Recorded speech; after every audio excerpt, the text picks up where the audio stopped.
How you doing? I'm here from the Texas Clan.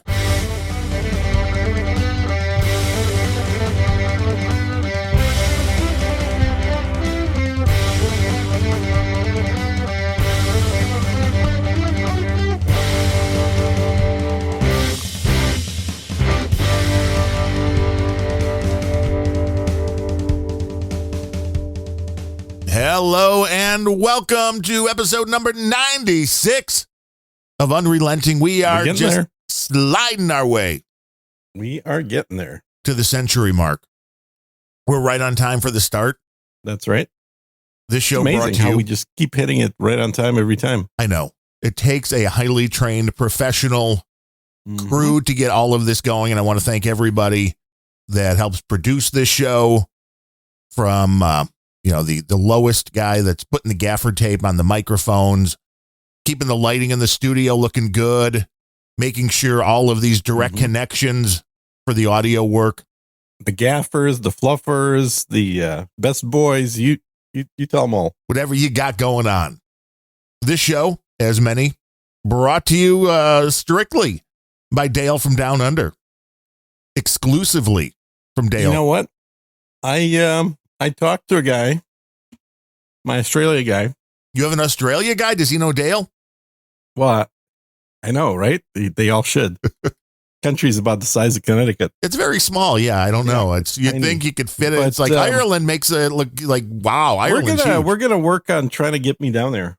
Ooh, I mean, that was a penal colony at one time. Are you they're like, we need to get Gene down here and never let him go. Well, I've been there before, but we'll see if I can get some business going down there. I might just meet up with Dale in person. Ooh, business. Yeah, I know what that means. Totally legitimate businessman. One of those totally legitimate any businesses. Minor skirmishes, revolutions, or any other engagements are purely coincidental, have nothing to do with my travel. Skirmishes, revolutions, or just people that need ponchos. I mean, you never know. Gene will go take care of all of those necessities. When business calls, Gene answers unless he's eating. That's right. I'm eating a banana. Oh, well, there you go. In case anyone's wondering, I'm getting my potassium for the week. For the week, you probably need more than one. I think this is my third one. Oh, well, okay. You've got plenty of potassium then. I got up early today. So and you're like, this is known as breakfast. I'm too lazy to make breakfast. And there's bananas. There's bananas. Well, here's the thing. Tea. The last two bunches of bananas, I ended up throwing away because I didn't get to them before they started going brown. Yeah. And so this time around, because they're so damn cheap, you can't not order. Yeah, they're like 28 cents a banana, I think, here. I don't know what that is, but they're like $3 a bunch. So it's about right. It's kind of a no-brainer. So I always get them, but the last several weeks, I maybe ate one banana and threw the rest of the bunch away. Yeah, I tend to do that too. You have to remember. You got to set a banana thing on your phone, like banana. I know, right? And the problem is a lot of these bananas have fruit flies that tag along with them. And so if you just chuck a bunch of brown bananas in the garbage, pretty soon you've got a fruit fly mating colony going on. We don't have that issue here because it's too cold where you're at. Yeah, it's now in the 30s. Yeah. The fruit flies don't like that cold weather. They stay south of the border. They're down visiting you. No, they're tropical. That's where the fruit grow. So this time around, I got the bunch. I'm like, okay, I'm just eating like 2 bananas a day. I don't care. Powering through. Even if I'm not hungry, I'm not throwing another goddamn bunch of bananas out. I know. You feel like it's wasteful, even though they're 28 cents a piece. You're like, no. Yeah. Guess I could make fertilizer out of them or something. Well, you can make banana bread, even if they're really, I mean, that's the beautiful thing about bananas. I'm trying to not eat carbs, so banana bread's not really a good. Bananas themselves aren't a great thing either. No. But, they're so damn cheap. But they never really go bad. I mean, even when it's all brown and mushy, they probably aren't going to make you sick. Well, it's not a matter of making you sick. It's a matter of are they tasty or not. Right. It's now, all there about is the a way texture. to do this right. If you take a little bit of time and prep, I've done this before. You could put bamboo skewers through peeled bananas and chuck them in your freezer. Ooh, banana prep here. And then you've got frozen banana on a stick. Hey. And those definitely don't go bad. And then you could dip those in that chocolate stuff that hardens when it gets cold. Yeah. Which is all chocolate, but yes. Well, this is true. Some are the chemicals to make them even more into a shell-like thing quickly. Yes. We got our freezer. I haven't plugged it in yet. We did get our freezer, so I've got the freezer. Yeah. We both have brand new freezers. That's awesome. Hisense, 7 cubic foot. And mine is possibly that same brand. I didn't really track what brand it was. Same size. It came during Grumpy Old Ben, so it was perfect. Perfect. Well, that's how it's supposed to work. So here we go. We got a delivery. Yeah, delivery during a show. That's where that never happens. And right. Well, I was figuring it was probably not going to even show up, but it only took like 5 minutes. How long does it take somebody to get a package off the back of a truck and wheel it into a garage? Amazingly, not long. No, these guys are good at what they do. My guy carried it. Well, you got a big guy.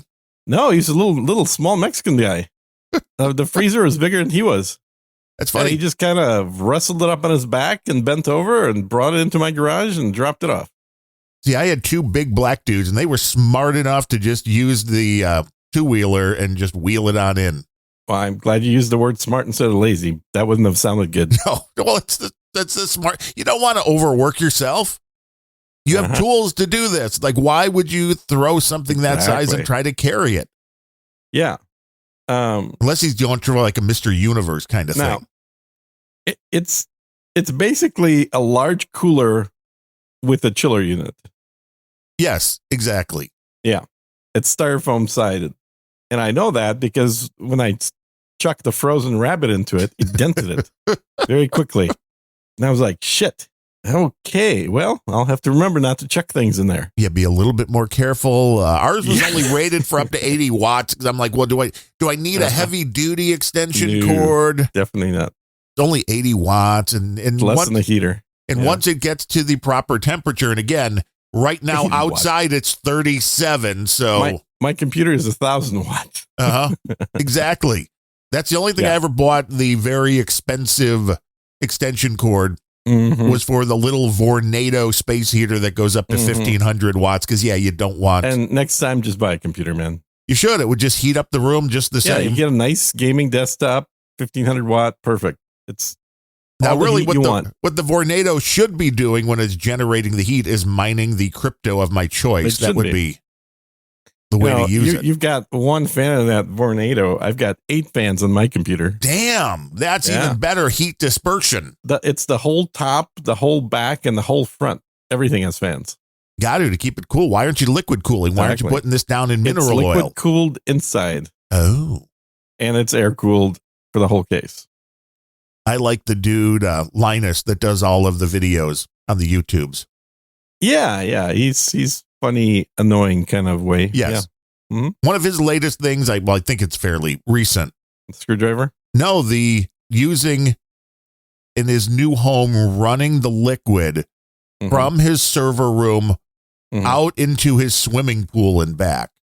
So it's like an ultimate water-cooled experiment on if you can get the heat from inside in your server room and use it to heat up the pool and also then cool down the server room. And it's a couple of degrees. It's doing better than I would have figured it would. So he's doing the liquid between the whole room or between his computers? Both, but there's different little things that connect to the computers, but then there's a main system that runs it out. Like the main cooling thing runs. It's kind of like taking your little liquid cool thing that fits in your computer and then make it huge. No, that's interesting. Well, years ago, back when I had a record-setting speed computer. Oh, that's true, man. You were like number 1 dude for a while. I was not number 1 ever, but I was like number 7 in the non-cryogenic. But yeah, I was. I had a 2 horsepower refrigeration pump that was. I can't remember how many times the liquid moved, but it was. I want to say that it replaced all the liquid in the computer like 3 times a second. That's pretty impressive. It was really high speed. So this was not like what currently is being sold as liquid cooled. I just have regular liquid cooled in this current computer. You're like, it's just store bought for the plebes. Yeah, it's just store bought like $180 cooler thingy. That system was just for the cooling aspect was over $1,000.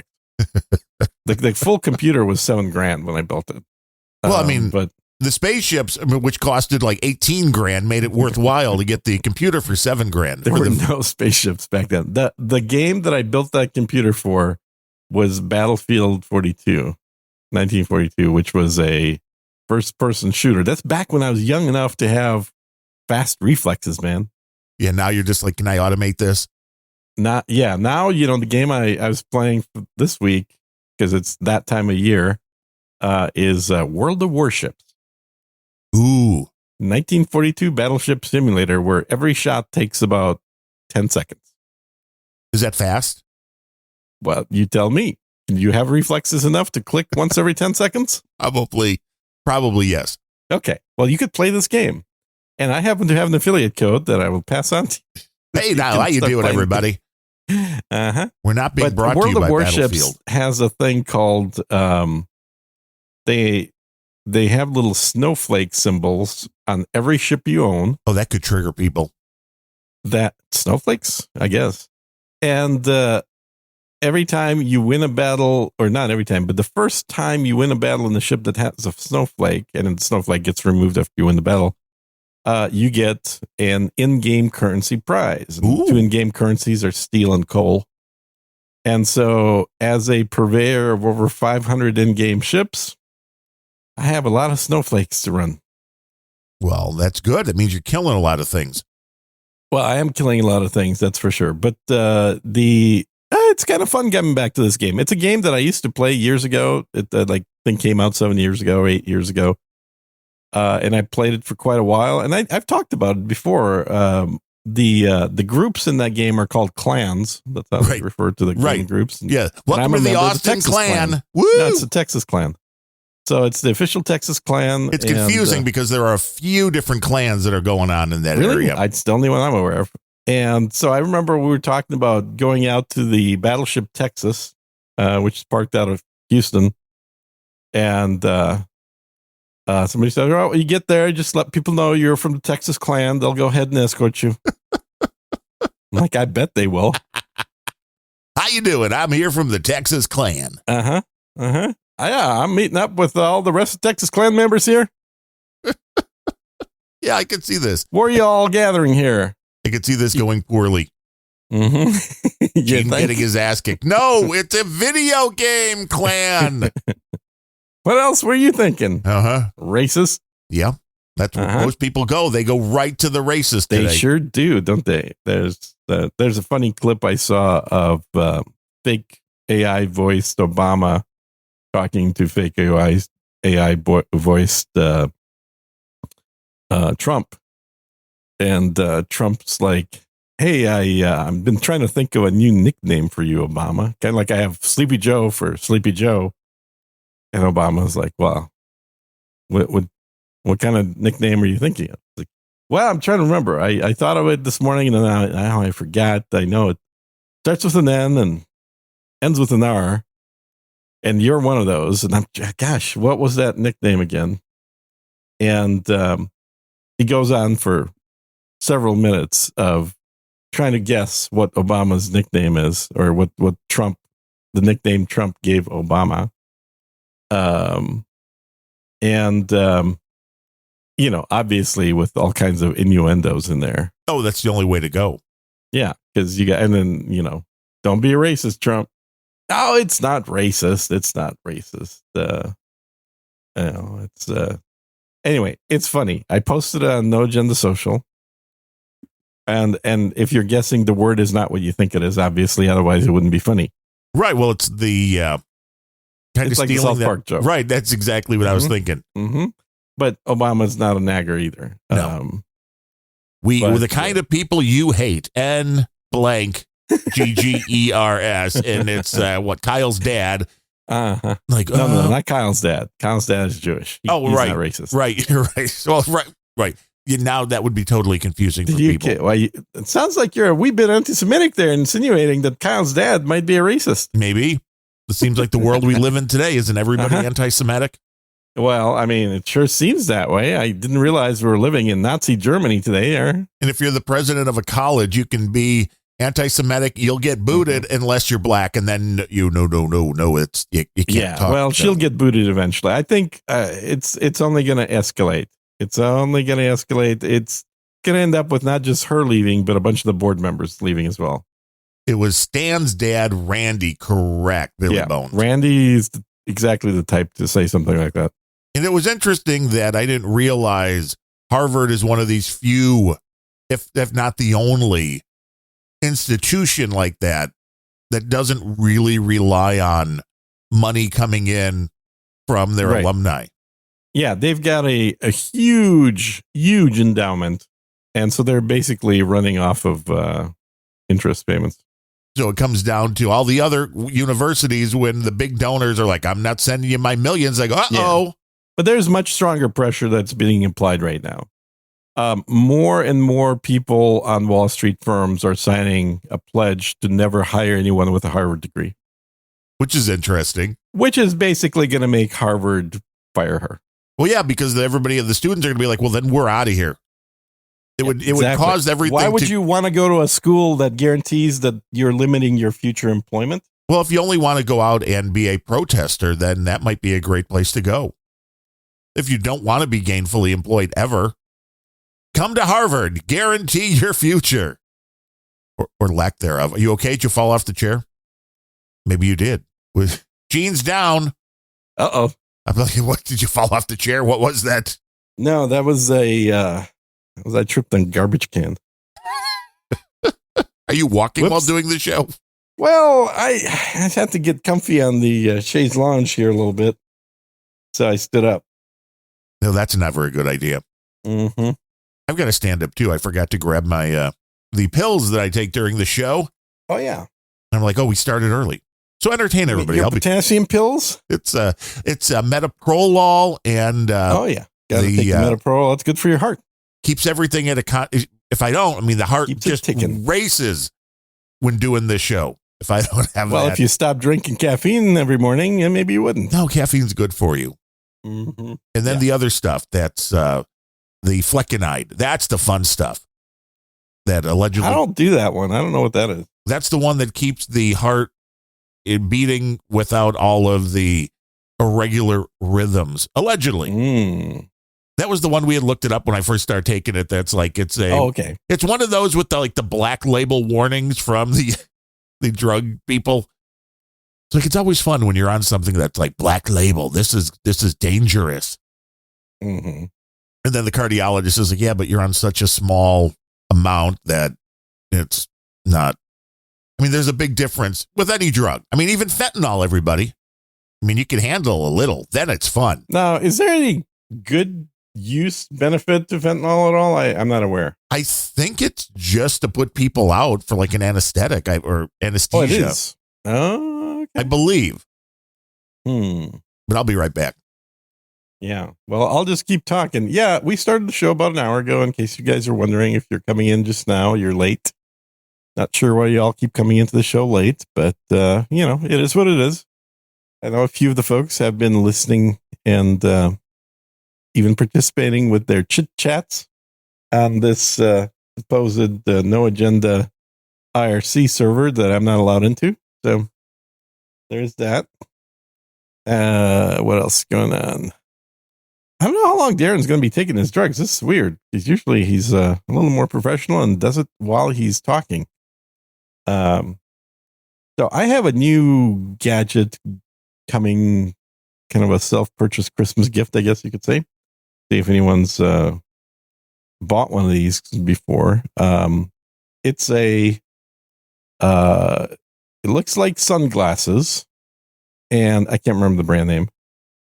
But it's got LCD screens inside, and there's an HDMI, or not HDMI. There's a USB-C cable that comes out from the back of the sunglasses that plugs into either your computer or a iPhone or whatever, and essentially gives you a connection to that device so you can see a virtual screen. So Looking forward to it. I guess you could say it's kind of like a modernized version of the Google Glasses, although it doesn't have cameras on the outside. It's strictly for viewing, and it's not like VR glasses where you're moving your hands and you're spinning your head around and stuff. This thing is literally just for watching a screen. But it's 120 hertz, which makes it quick enough for gaming, which is cool.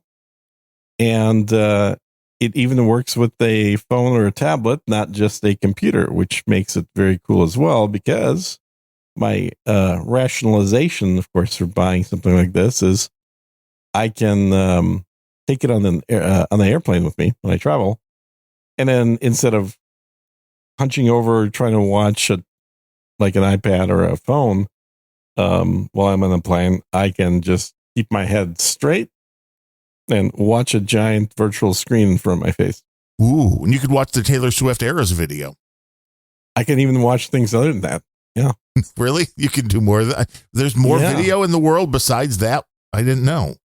Well, I'm not a member of a cult, so yes, there are. But no. I'm sure if you're in the cult, you're limited into what your consumption allowance is. Yeah, you're not a member of a cult, just a few clans.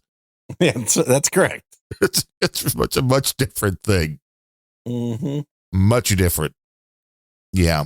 You bought one of them, though. I did. I was hemming and hawing. I was trying to decide if I should buy it Black Friday. And I decided not to buy it Black Friday. And then like 5 days later, I'm like, fuck, I really want one. Did the price go up after Black Friday? Amazingly, the price did not go up after Black Friday. See, this is how Black Friday works. They raise the prices just before Black Friday to give you the 20% discount or more on Black Friday. And then the Black Friday sale ends, and then they lower the regular price. It's amazing. It's almost predictable. It's Black Friday all month long. Mm-hmm. Right here.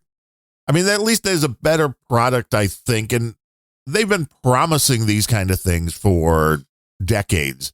You know, the floating television screen in your vision, which, I mean, you can watch TV while walking down the street. Good luck with that.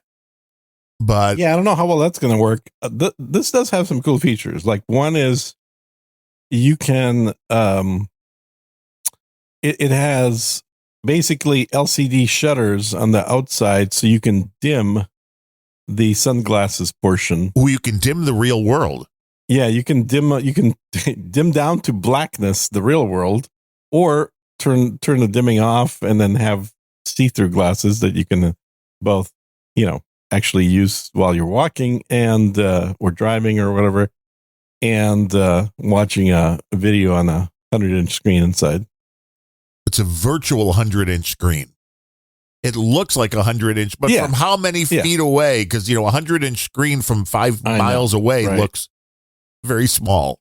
I'll tell you when I get them.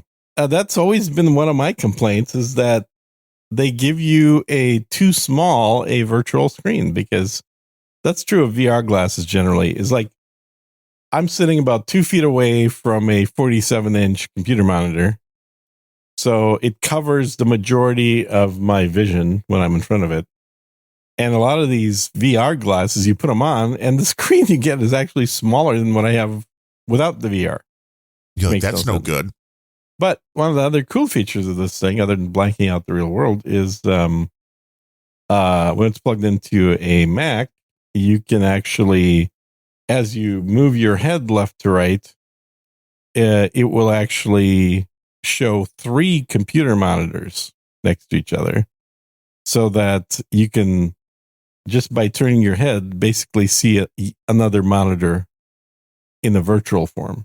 So you're seeing a monitor that is actually there, and then one on each side that's not. Well, none of the 3 are there. They're all in your glasses, but you're by turning your head, you get extra screens. Ooh. Yeah. Which they show up as 3 separate monitors on the computer, basically. Like in a control panel. I mean, this still seems like a much more normal technology than the new, was it Meta, that came out with the glasses that record again? I mean, I know Google has played with this, and when the Google Glass went into the real world, people just hated it. Yeah, because I think that some reason people think that there's an interest in having this kind of what's the term for it, where you combine the virtual reality with reality. It's like augmented. That's the term. Augmented reality. Nobody wants augmented. Okay, you don't want to look at something and then trip and fall because there's something real there instead of a purple mushroom. Right. Yeah. There was a big wooden table there, but we made it look like it was a nice green field. Yeah, exactly. So, but like this gizmo, and incidentally, it's not as expensive as some of these crazy VR goggles. Obviously, it does less. It's $500. The VR goggles that I would get if I was getting VR goggles, they're like $2,200. That's way too much money. Yeah, I would agree. But then again, with only one good eye, that's well, it'd be half that amount for you, I guess. They should. The reason that I would get those instead of the sub $1,000 ones that most people use is that I can't use something under 4K. It's ridiculous. My real screen is 4K. Why would I want the fake screen in my goggles to be less than 4K? Yeah. And the VR headsets that are 4K, guess what? They're not for gaming. They're for professional things like doing remote surgery. So, and they cost quite a bit more, but you can use them for gaming. There's no reason you couldn't use them for gaming. So, we're getting there. But I think we've talked about this before. When things hit 8K, which incidentally, the naming is all screwed up anyway, because 4K is actually 8,000 or 8 million pixels. But 8K is going to be 16 million pixels. And when we hit that, we have now surpassed eye resolution. And there won't be any reason to go further because the eyes will not see any difference. Which makes sense. Now, we've probably surpassed your current eye vision at 480. You can see, a little bit of a difference, but I was comparing at the same size because otherwise it's interesting when you have the 4K monitor with the amount of pixels that you have. When you look at the video images now in there without being upsized, the difference between the old 480 and then the 720, 1080, and then the 4, it's amazing how many more pixels there are. But you realize that it is the upscaling because you can watch 480 content on a big screen TV. It's just going to look a little washed out without the same crispness.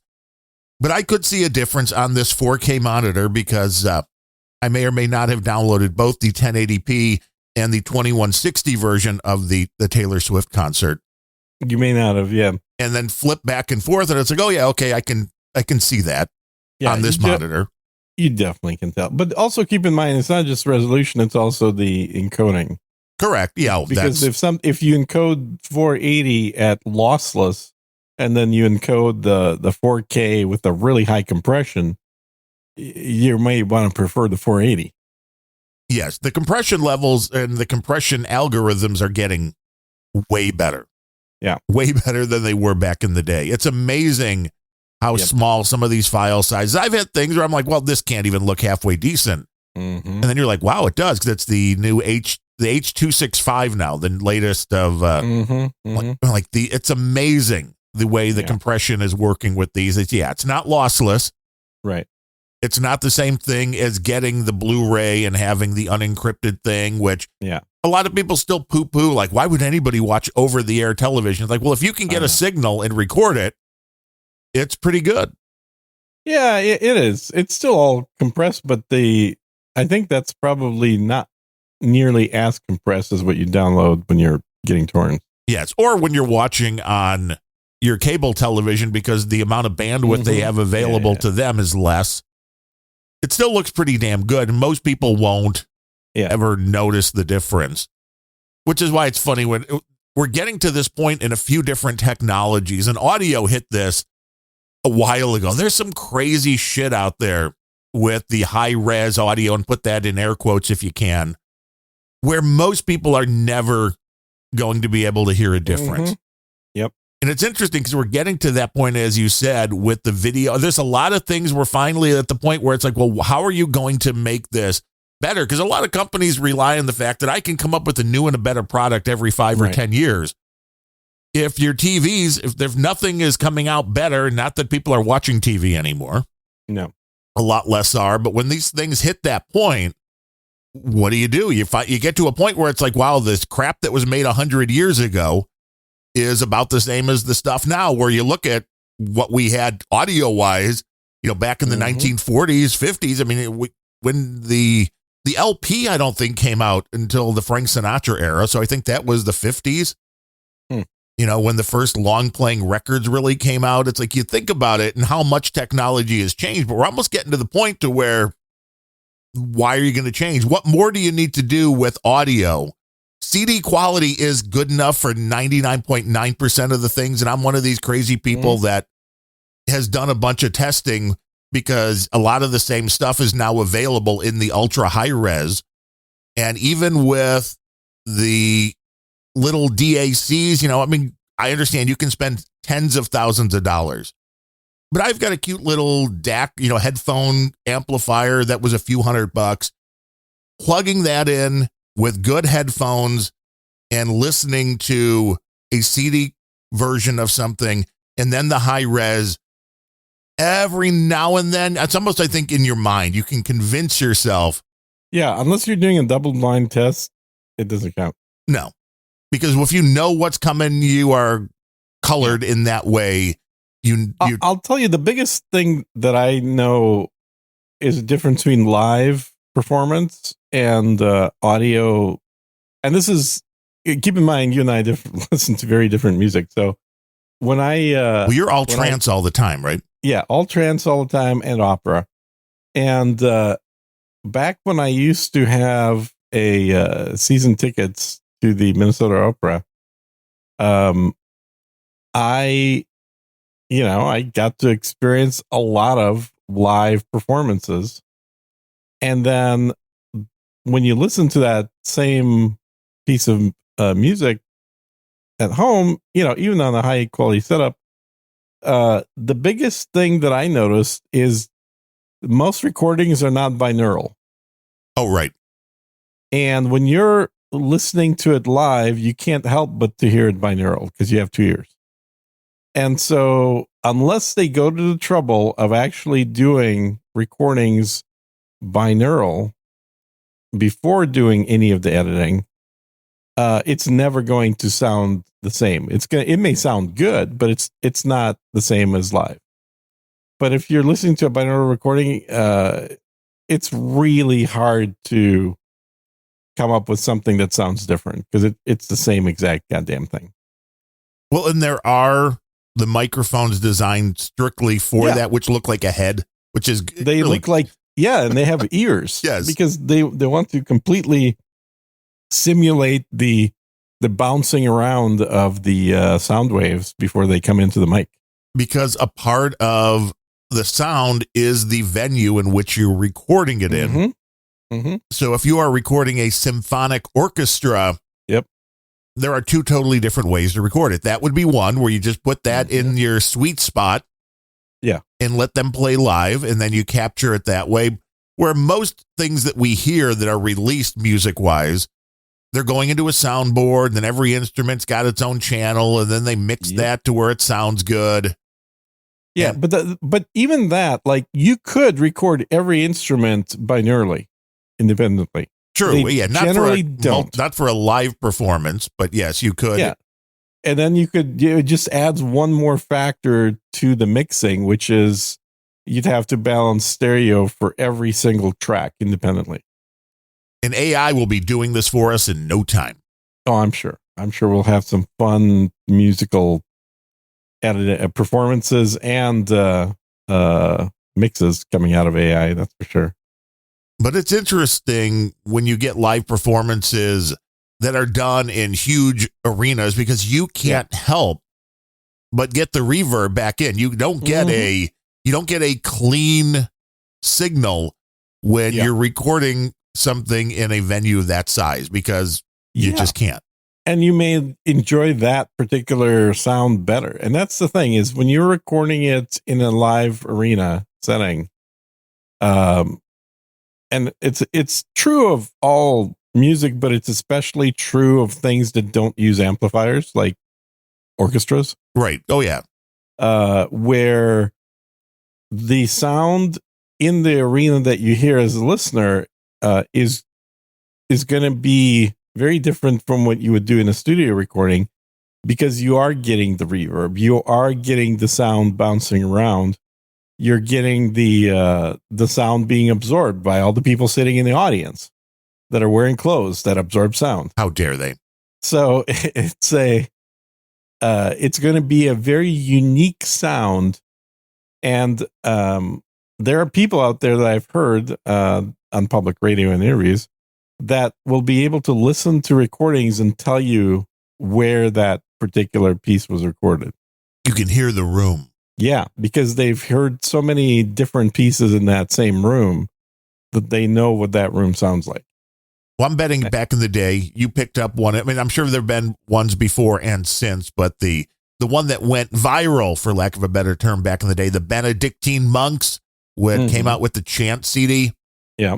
That's all about the room, baby. Yeah. All about the room. And certainly if you're singing in a stone building, you're going to have a very different sound than if you're singing in a sound booth. Yeah, the reverberations are what make it. Yeah.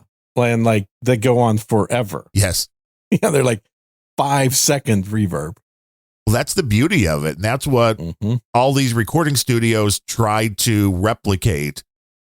And some of them go to great lengths. I remember being down at Blackbird Studios in Nashville. And they walked me into the one reverb chamber. And it's like, yeah, the ceiling of it could come down from like 6 foot to like 50 foot.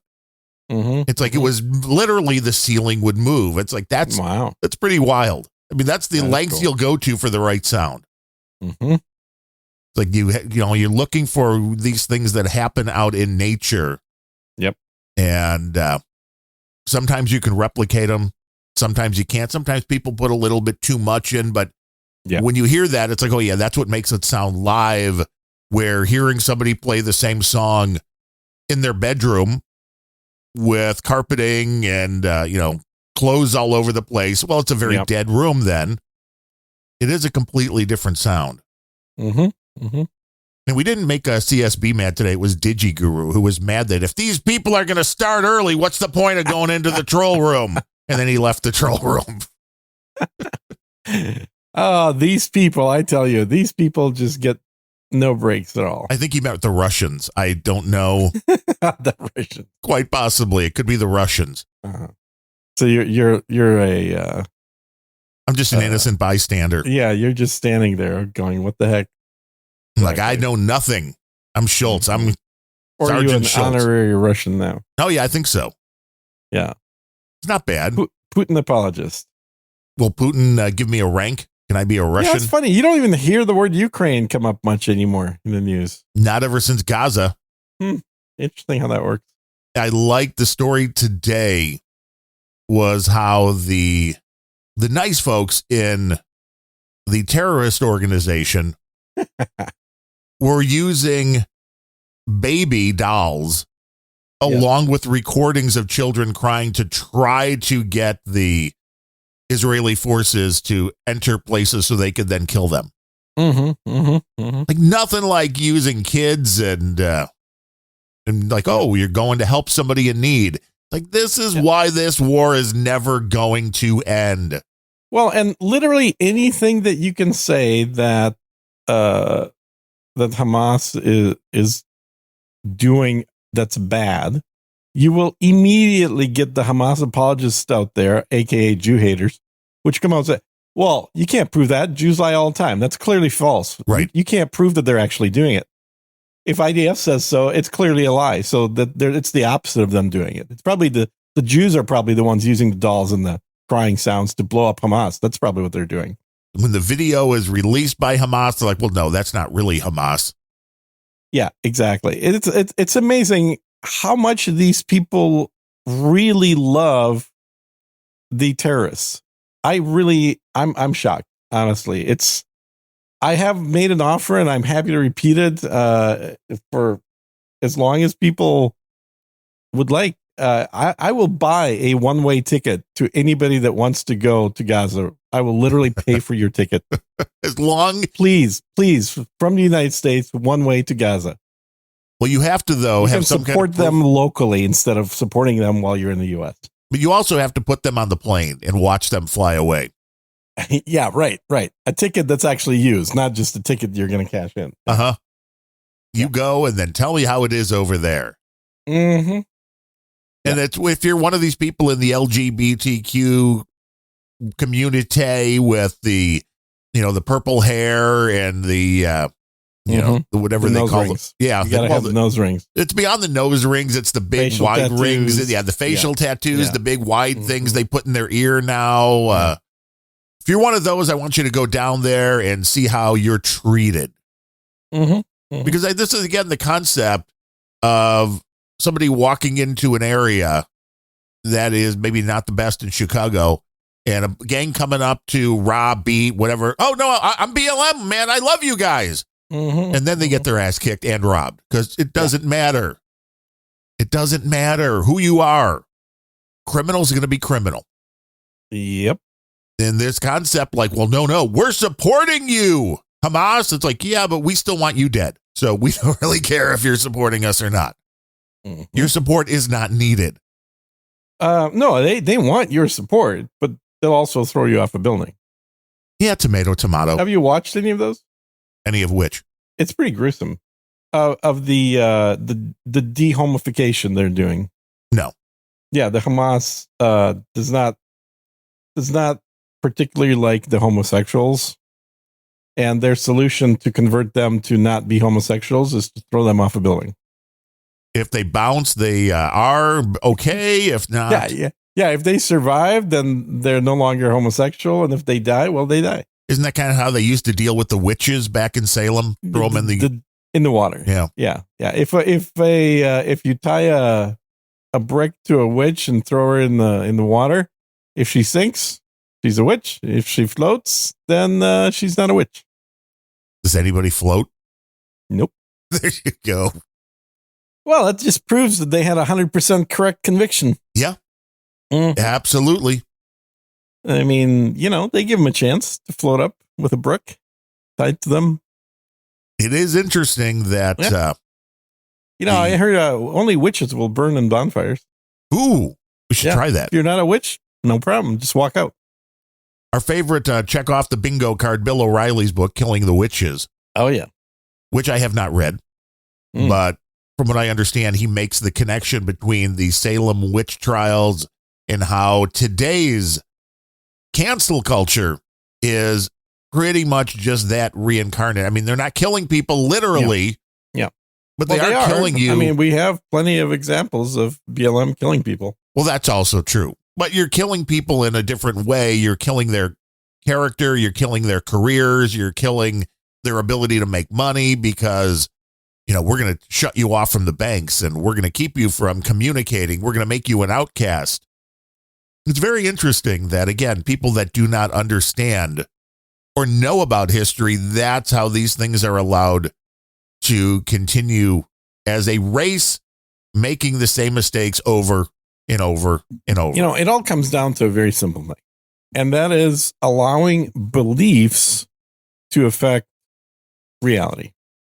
People believed that women of loose morals were witches, and the best way to not have your husbands hang around them is to kill the witches. Yeah, take care of the problem. And right now, people believe that anybody who's white is a racist, and the best way to take care of that is to make them not be alive. Get rid of everybody that's white. Then nobody will be racist. Exactly. So by definition, only white people can be racist. That's the definition they use. So consequently, that's what they want to do. And I think if you just take the beliefs out of any ability to enforce, we're going to have a much more peaceful society. Well, I think this all with the theory that the mRNA vaccines are all making people into docile creatures. No, they were docile if they took mRNA to begin with. Somebody said it's breaking down their brains. They didn't have one. Well, they took it. You're like, what? Yeah, what brain is it breaking down? There was nothing there. Yeah, none of these work. None of these make sense to me because the only thing that the vaccine did is it demonstrated how many are NPCs and how many are actual humans. And what's the latest count on this? Because it's probably it's not a whole lot of us, but I'll tell you what, they're testing for whether when you're donating blood these days on whether you have pure blood or whether you have tainted mRNA blood. And they're put into separate location. What about the folks like me who never took an mRNA but took the other old-fashioned vector viral? We're still good. Yeah, well, I think that was just salt water. Probably. So you're probably okay. Probably. Yeah. But the mRNA stuff is they're quietly trying to isolate fluids from people with that because you never really know what's changed. Well, yeah, long term. What are the effects? It's the same thing as Roundup, right? So when Monsanto came out with Roundup Ready genetically engineered corn and wheat and other things, they basically created something that sounds like a good deal because you can use poison on it to kill all the pests, but the plant still grows, right? That's a good thing. But in the process, they came up with a species that infects all the other species. So if you have your neighbor growing Monsanto plants and then you're growing regular plants, within a season, your plants, like any seeds that start sprouting from your field, are going to be tainted by the Monsanto ones. And so you're going to, like, whether you want to or not, you're going to have Roundup resistant plants growing. And of course, Monsanto took it one step further and actually started charging people for illegally using their genetically engineered plants without paying for them.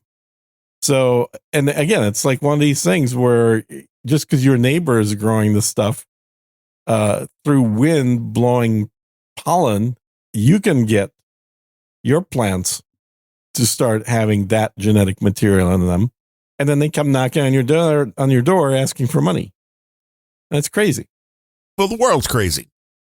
Yeah. So, well, that's true. That part of it is definitely true. But I don't know, man. It's the pendulum, I think, is starting to swing back ever so slightly, but that still means we're in for a hell of a next few years. And we have an election within a year. We do indeed. Oh, and I got a question for you. This is actually interesting. So, as opposed to everything else on this show, I know, right? Budweiser, Bud Light. There seems to be a bit of a war brewing between Bud Light has taken action and it's time to forgive them contingent and the never Bud Light contingent. There's a breakdown coming. So I don't know how much of you're aware of this, but Bud Light, after firing the gal that did the campaign, obviously they got rid of Dylan Mulvaney. They had a few other people that were fired or quit that were involved in this thing. And essentially, and they've lost a quarter of their value of the company is gone. And their sales are about 50% of where they used to be. And the latest thing they did about a month ago, I think, was they signed a $100 million deal with Dana White. Oh, right. To be the sponsor for their slaps thing that I still don't understand. I don't understand how that's a sport. UFC overall, or is it a subset? The slap thing, where the men stand next to each other and then slap each other. I've never seen this. This is a thing? You kidding me? No. Okay, you have to look this up. Do I? It is insane because it's crazy. imagine somebody that looks like a weightlifter. It's like slap fight. Yeah. Is it like How I Met Your Mother when it was slap bet? You have to watch this. It like big dudes, right? Wind up fully and slap each other on the side of the face. This is not like a woman slapping a man kind of slap where you can shake it off in about 2 seconds. This is like, it's an open hand, but I think it's going to feel a lot worse than a boxing glove. Oh yeah, more. There's it's a bigger. There's less padding. Yeah, and there's less padding, and it's a larger area. Yeah, and they wind up fully. And some of these guys, I don't know how their jaws don't get broken. I don't know how their brains don't like flop around inside their heads. I don't know how their eyeballs stay from rupturing. I'm telling you, watch this, and I mean, I was shaking my head, going, "This is insane." Like UFC is safe compared to this. Interesting. Yeah. Anyway, so for that new sport that Dana White seems to be popularizing, and apparently it's big in Russia, which is, news to me. I will slap you, comrade. I could see a bunch of drunk guys slapping each other, I guess, but I would not want to do that. If there's one part of the body that specifically you don't want to traumatize, it's your head. Right, which is why I think it's kind of funny when you look at stuff like the NFL. It's like, I think the NFL, you want to talk about racism, and they're like one of the most woke organizations on the planet right now. Yeah. I'm like, the NFL is basically watching a bunch of big black dudes getting brain damage. Yeah. Yeah. And, but imagine instead of like NFL, you had a headbutting sport. Right. Where that's all you do. You just butt heads. That's the whole sport. That's essentially what the slap thing is. Interesting. Yeah. It's nuts. But anyway, so you got $100 million contract with Bud Light. And now he's like, Bud Light learned their lesson. They understand who their base is. They are effectively making an apology by now promoting something that is very pro-conservative. I don't know why the slap fighting is supposed to be conservative. Because conservatives are little bitches that just want to slap each other. Yeah, I guess. Dana White is marginally conservative. He's getting $100 million, so supposed to be, I guess, everything's good now. So Dana White's obviously all in. He's getting money for it. Yeah, money is the... Then he had Kid Rock on that said, well, this is... Because remember, Kid Rock had the famous video of shooting out Bud Light cans. Right. And he says they took a hit. They understand they went completely against their base. And now they're supporting something that their base enjoys. Slap fighting, which, again, I don't understand. But so Kid Rock's on board. Tim Pool watched those videos and said, there's people out there that just want to basically say never Bud. But I'll tell you what, guys, the company is not going to go out of business, right? It's too big of a company to go out of business. Yes, their sales are down. They have plenty of other products that they make other than Bud Light. And Bud Light, all said and done, went down to about half sales, and now it's starting to pick back up again because people are starting to not care. So here's your two options, conservatives. You can do nothing and say never Bud and watch Bud Light recover fully, and people start saying, yeah, see, it totally didn't matter. Conservatives can go and be bitchy little girls and not buy Bud Light, but ultimately it doesn't hurt the company. Or we can take our win and say that they got rid of the people we didn't like. They put money into supporting Dana White's organization, knowing that people in that organization and Dana are conservative and they're outspokenly conservative. So yes, we got what we wanted. We got that company to change its direction, at least as far as marketing is concerned, to start not spending money with the woke causes and start spending money with us. So it's time to start drinking Bud Light again. And then you have, on the other hand, guys like Matt Walsh from the What's a Woman movie saying it is not time to start drinking Bud Light.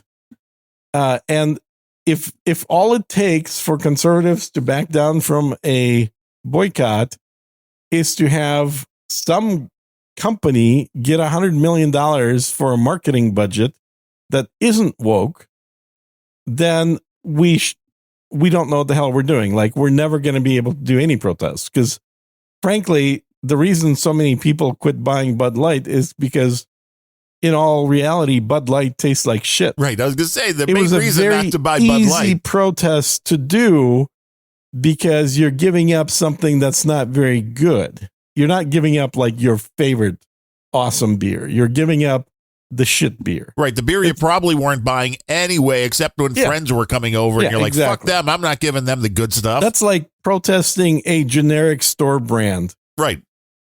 Ooh, such a tough protest. And I don't think anybody, this is the other weird thing. It wasn't like they went after the company as a whole. I mean, this is kind of like boycotting the Big Mac, but ordering 3/4 pounders with cheese instead. Exactly. It's like, what are you doing? It's nothing. Exactly. And so Matt's take is like, no, never Bud Light. We cannot change our minds as we can't demonstrate that they can just simply buy us off with this stuff. And unless the company goes out of business, there's no stopping of this boycott. Now, I think probably the Matt crowd is in the minority and the Tim Pool side isn't going to be in the majority. People will start buying Bud Light for their friends who they don't like. What do you think? I think a company is not a person. I think that even if it is a person, the United States as a whole, usually, maybe not anymore, but for most of our life, the comeback story was one of the greatest things ever. So somebody that disgraced themselves did something, and then everybody rallies around them and lifts them back up. In the case of the company boycotts, I think it is always somewhat iffy, because since day one of this story, I've been asking the question, well, how did this happen? How many people inside of Bud Light were really a part of this? And of course, the people on the one side are like, well, obviously everybody in the company must have known. Like, no, that's not how companies work. That's really not how companies work. You can have one marketing person that puts something out, in this case, makes a can and sends it out to somebody that causes this kind of damage. From day one, I was like, this would be a great way to take a company down from the inside. Get a gig with them and then do something that you know is going to piss their fan base off, and then walk away laughing. Because how do you know that the person that did this wasn't hired? And yeah, but you're still going to lose your job, and right, but they don't care because that's what they wanted to do in the first place. Well, they probably do care about like making a living for the next 40 years after that. No, they'll go get hired by some other woke company. They're like, yeah, I got Bud Light. I got Bud Light, man. I got them to hire me, and then I fucking bombed them. This was great. Yeah, maybe. I don't know, man. I that's think why it's so hard I to think be the like, easier explanation is there is no plot. It's just companies don't give a shit what the viewpoints of the people they hire. And I've worked with a lot of companies over the years, hundreds of companies. And sounds like you can't keep a job, Gene. That's not what it means, but okay. Sure. I've worked with hundreds of companies in the last 3 years. Yeah. No, not the last 3 years, in the last 30 years. Oh, that's true. You're old. I am old. Yeah. And I've been a consultant pretty much my entire life. It was a joke. I mean, I get it. Consultants, you work with a lot of companies. Yeah. That's like a benefit. Okay. And it makes me a much higher paid person than the people that stay in one company. I believe that. So bottom line is, most companies want to avoid all questions relating to a person's politics. And I think that's wrong. I think that's silly. I think you ought to ask who they voted for as the first question of the interview. And well, yeah, you're very much, this is exactly what John C. Dvorak of No Agenda has said. You don't want to get a culture of people that will infiltrate your company and then take it over. Yeah, you want to hire people that have a similar mentality to yourself. Yeah, you want people that are going to, you're like, here's our motto, here's our credo, here's what we're trying to do as a company. Is this now aligning with you? Luckily, a lot of people from the opposition side will actually broadcast their politics through facial tattoos, nose piercings, and weird colored hair. So you can automatically just not hire any of those. But for the ones that don't broadcast it, you can still dig in with some questions.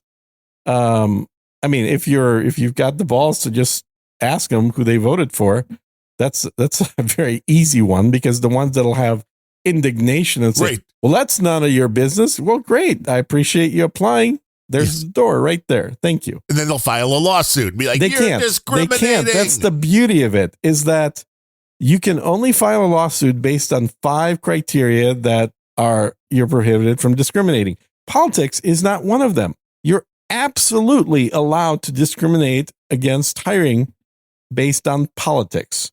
And that is something most people don't realize, is that you are totally, fully within your rights to discriminate when hiring based on criteria that isn't listed as one of those 5 characteristics that is a protected class. People's politics, being a Democrat is not a protected class. Amazingly, they try to make it that, but it's not. Well, that's because they are very much into not hiring the people on the other side. So they think they're okay because most of the companies are in their pocket right now, which is odd, but it seems to be that more of these huge companies have gone to the left. So let's say that the person that shows up with the blue hair and the nose ring is a black lesbian, right? Well, just send her to Harvard. I have to hire her, right? Because she's got 2 of those protected classes right there. I mean, if you could get all 5 protected classes in the same person. Oh, well, then, yeah, you'd be like exactly. But, she's got like 2 of those classes. So, not hiring her could be a lawsuit. But no, if you then ask her, well, what are your politics? Who'd you vote for? And then she says something like, it's none of your business. Or she says, even better, Joe Biden. And then you don't hire her. If they try and go after you, all you got to do is say, hey, I would totally hire her, other than the fact that she answered this question of voting for Joe Biden. And that's a disqualifying question. And that has nothing to do with her protected statuses, like giving you an absolute out from any potential lawsuits. So people need to just start realizing that don't be as fragile as you think you are. Like, start actually having some balls and pushing your way around a little bit in business. This is what the other side has been doing for a long time. And all the nice conservatives have just sort of stood by and shrugged their shoulders and not done anything about the proliferation of, essentially, what is that thing called? ESD, EDS. I can't remember the acronym. Oh, equity, diversity, inclusion. Equity, yeah, that thing. Equity, diversity, inclusion. Because what that actually translates to, what it actually means, is that they reserve the right to discriminate against white men. That's all it means. That and they if will, you're a woman, if you're of a different shade of color, then you're fine. But if you're a white man, we reserve the right to discriminate against you, and you cannot do anything about it in this company. That's what it means. Yeah, because white guys are bad. Well, yeah. Look at history. All the bad guys have mainly been white. I mean, has a white guy ever done anything good, ever? Now, I'm getting the vibe that you've made millions of dollars teaching companies all about these loopholes on how to make sure that they hire the exact right employees and keep the bad ones at bay. Well, believe it or not, I've actually worked both sides of that equation. Oh, interesting. Well, you got to. It depends where the money is. Is that what it all comes down to? Money. Come see, come sa. Yeah, money's good. Yeah. Whatever they're paying me for. I help people figure things out. And that's what we do right here on Unrelenting. Uh-huh. We help people figure things out. CSB's toting us on No Agenda Social as we speak. And that's always nice to have people doing that. And but before you do that, BTW said, I'd like to donate the old-fashioned way, and I want assurances that Darren O'Neill won't steal Gene's half. Well, of course I'm going to steal Gene's half. What do you mean BTW? But he also said one of his top 4 favorite podcasts is Unrelenting. Uh-huh. Now I want to know what the other 3 are. I bet you it's No Agenda. You think? Guessing. You don't think it's the other ones that you run? You're right. He's like, I like Random Thoughts, Planet Rage, Grumpy Old Ben's, and Unrelenting. And those are the best 4 podcasts in the world. Yeah, that was what I was thinking instantly. It would have to be. Yeah. Incidentally, if somebody says in the top 4, that it's means 4th. It's 4th, because otherwise they would have said in the top 3. Right. Or top 2 or top. Uh-huh. But by saying in the top 4, you might as well just say, nah, you're my 4th favorite. 4th favorite podcast. Now that Gene has his lightning node working, goes directly to him. There's no way for it to be stolen. But doesn't the old-fashioned way mean PayPal? I think the old-fashioned way is he shows up at my door with a suitcase full of hundreds. Well, that's fine too. Gene's like, I'll fly out for that suitcase full of hundreds. No, not to Chicago. There's only so much you'll do for cash, huh? I mean, let's be real. Chicago, no bueno. Yeah, the last time I received anything in my SAT thing was 7 days ago. Yeah, it's probably about the same here. Mm-hmm. This is not a big Satoshi stacking show, unlike amazingly, which is amazing. Some of the others, although they've all been slow for the last few weeks. And I know it's that season. People are like, do I have extra money? No. And the people that are streaming the sats are usually the other podcasters who are getting sats themselves. So there's a decent amount of sats, and I keep passing them around where I can as well. Yeah, LB's the only one making real money. They're like, well, I don't even know if they are, because they don't even take a percentage as far as I can tell. I thought they do when you take it out. I don't even know if they're the ones that get the percentage or not. Oh. I don't know, man. I did get my other node up and running finally. It was having some issues, so now I should be able to. What? That's the one you pay for. Yeah. Yeah. So, but hopefully not for much longer. So my goal is to take all the money out of it before the end of the year and then shut it down fully, so I don't have to pay for it next year. I was thinking, because everybody's like, oh, Umbrel is great, and it's not horrible, but their hardware hasn't been available for a long time, it seems. They keep like, go onto a wait list. I'm like, I know I can just get a Raspberry Pi, and it's a very easy install. So maybe that's what I need to do, because then you can do all sorts of self-hosted things, including the Lightning node. But I don't know that you need that. I mean, don't you all really just need one of those encrypted USB key things that's offline and then Albi for online? That's what I've been doing. And then you just move shit off the Albi when you get up to 1 million? And yes, and then that's where it's like a 2% to transfer from one to the other, which isn't bad.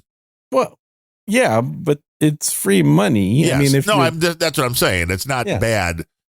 A lot of people are like, well, own your own. It's like, but if you're moving it off when it gets to a certain amount, then you're never really. Well, and the problem with owning my own, which I literally was doing, right? I'm paying $20 a month to have a node that is 24/7 up in the cloud, managed by a professional company that somehow yet can't receive shit from half the people. Yeah.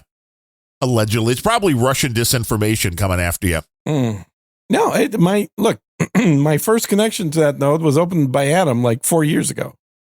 So that node was one of the first 20 nodes directly connected to No Agenda Podcasting 2.0. BTW says, No Agenda, our big dumb mouth, that Larry show. And yes, number 4 is Unrelenting, but consider it in my 3rd spot. Sorry, Larry. So we're number 3 out of the 4. Hey, we're moving up. Now, what else can we say to make him move that up to number 2? How do we get over our big dumb mouth? Larry, I like Larry. He's celebrating his 7th year with that show. Oh, wow. That's a long time for somebody to be a podcaster. I know. And to still be podcasting. Right. I mean, most podcasts stop at show 24. I'm glad that I pulled Larry into doing a dual show, with a co-host. because it's been a lot of fun. Because you wanted to get some of his sweet money coming in. I wanted the sweet money, and he's a professional writer, and he's a lot of fun. And he says even crazier shit than you do. So I mean, there's a lot of fun if you can hear him. Yes, it's a different. We go from different Larry, audio frequency. Yeah, we go from Larry, which is subsonic on Monday, and then we get really high for Bemrose on Wednesday, and who doesn't get high for Bemrose? Right. And then Friday, Gene comes somewhere in between the I've Bemrose been and Larry. complimented this week at a meeting I was at. I was complimented for a great radio voice. Yeah, you've got the radio voice, and this was done by. This is why it's actually I bring it up. It's more interesting, is because the guy that complimented me is a radio ad buyer. He's like, I need a Russian sounding apologist. Yeah, can you do some ads for me? That would be great. So he deals with literally for a living with radio stations. So I thought, that's kind of neat. I don't really agree with them per se, but I'll take it. You're like, I'll take your money. I'll make you movies. I just heard a lot of voices that I like the sound of better than my own. Billy Bones says, I've also been told I have a good radio voice, but I know what they're really telling me. It's, you have a face for radio, kid. Like, man, your voice is awesome.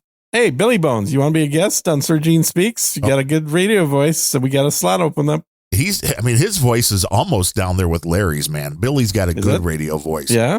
Come on, Billy. Let's get you signed up. Let's do an episode. He's a millennial you don't want to punch in the face. I mean, that is the best thing you can say about Billy Bones. What does that mean? He's sane. He's totally sane. Well, I mean, not totally, but I mean, as sane as you get is being a millennial and all. Yeah. He knows where to find you. Yeah. On that No Agenda Social. He knows how to get a hold of me. Yeah. But as I've been getting around to for the last hour and 20 minutes, this show is brought to you by Dale from Down Under again. Yeah. Now he came in with 205.31, which is covering the fees. And he's like, oh, you should activate this on Planet Rage too. I'm like, I didn't. There are so many ways. The whole PayPal system, as far as what it will show you when they go to that link, there are so many different options and they change all the time. I really need to make this like once every 6 months, go in and try to send myself a donation because nobody else is. See what it looks like. Yeah. Yes. And see if because sometimes the note field disappears. Sometimes it does offer you like, well, do you want to cover the PayPal fee? Because, hey, we're going to really rake these people over the coals with fees. So do you want to cover those or not? But before the fees, it was a $198.89 donation, which I'm thinking has to be a Taylor Swift donation. A $198.89. That's 1989 right there, baby. That's what I'm seeing. Okay. It's got to be. He says, hope all is well with you both. Long sunny days down here. Hit 40C or 104F the other week. Nice. That's a nice cool day in Austin. That is a Christmas. You get the Christmas vibes when it's over 100 degrees Fahrenheit. You get the Christmas vibes going. He says, thank fuck the beaches are open and the tits are out. Oh, yeah. Tits are out is always a good thing. Now I see why Gene's on his way to Australia as quickly as he can. He's like, oh, beaches open, sunny, tits are out. I'm making some plans. We'll see if it happens or not. But if I get some speaking gigs down there, I'm flying down. You take me with as your personal assistant so we can hang out in Australia? You have to fly coach. Oh, dude, but how would I fit in a coach seat? I thought, don't you fly private planes when you go anywhere? I mean, you could fly in steerage, I guess. How big of a doggy box can you fit in? Hey, babe, did you okay? I was going to ask a question that you and I have enough in common that you did watch the A-Team back in the day, I'm sure. Of course. Yeah. Just send me B.A. Baraka style. Just come to my house, drug me, and I wake up in Australia. That sounds like the best way to go. That's actually how a lot of people do it, because that flight is not particularly fun. No, it sounds like if you could you got to fly through. Most people end up flying through LAX, which is a shit airport, and then you take Qantas across the way. Although I just got status on Singapore Airlines. I should check to see if Singapore flies to Australia. How many airlines do you have status on, Mr. Totally Legitimate Businessman? I don't really keep track. There's too many. That's what you're saying. No, mostly American, but now I think I also have United, and I just got Singapore. Dale says, comrades, peak Tay-Tay will only occur with the release of her fleshlight. You think that's coming down the line? Has it not been released? I don't know. Was it something that's just in testing still?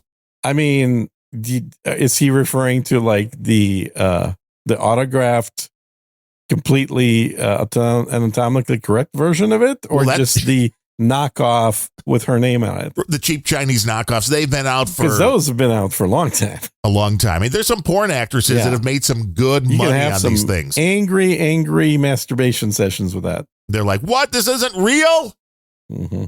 This is fake? As far as you know, it is totally real. With the amount of merchandising that they have done for this girl. Yeah. It's almost amazing that this isn't on the market already. Or is it? Maybe. I don't know. You're the Amazon seller. Gene's like, let me tell you how big of a seller this is. I've got a fleshlight guy down in Singapore, which is why I've got the airline miles racking up the dough. Yeah, baby. Racking up the dough.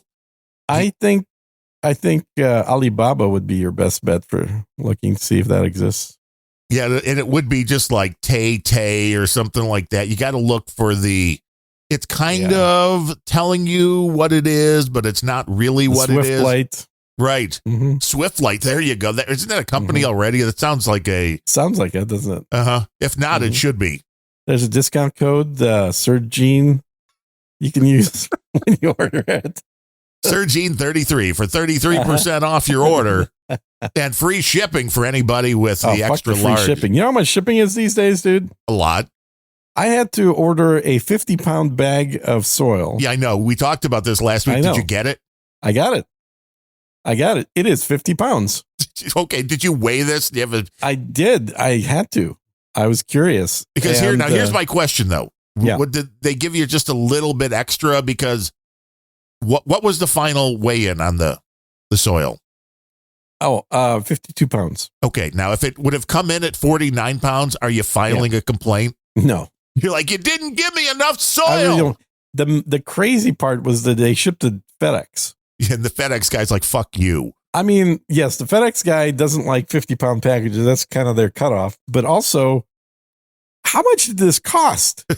Was it in a box, or did they just slap a label on it? It was in the box. Because it would be even better if they just slapped a label on a bag of dirt so the FedEx guys disdained so he for knew you. It was dirt being shipped. Uh-huh. It was a pristine virgin Michigan peat. Oh, wow. Some of the best soil in the country. That is good stuff. It is scraped off of the topsoil so that Michigan loses topsoil. So I'd rather have it down here in Texas. You have good soil net out there in Michigan. Is this the finest? The Upper Peninsula soil. Yeah, it's very good. It's got a lot of pine up there, which just makes the soil awesome. Get the right pH levels going. Now, what are you going to be growing in this? Potatoes. Oh, of course. Yeah, indoor potatoes. This is indoor potato planting, Cyril. This is another one of your... For the coming nuclear power plants. Yeah. Another one of your exit strategies. Oh, yeah, I've been growing potatoes for a long time. Oh, wait, are you part Irish? No, I'm part Russian. Oh, okay. Oh, true. They like potatoes, too. What the hell are you talking about? They make vodka with them. I forget. No. Polish make vodka with them. No, what do the Russians make vodka with? Wheat. Huh? Which is better? Wheat.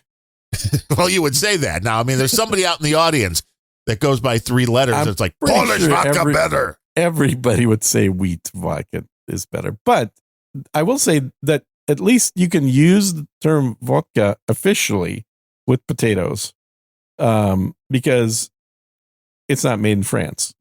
So you can actually call it that and be compliant.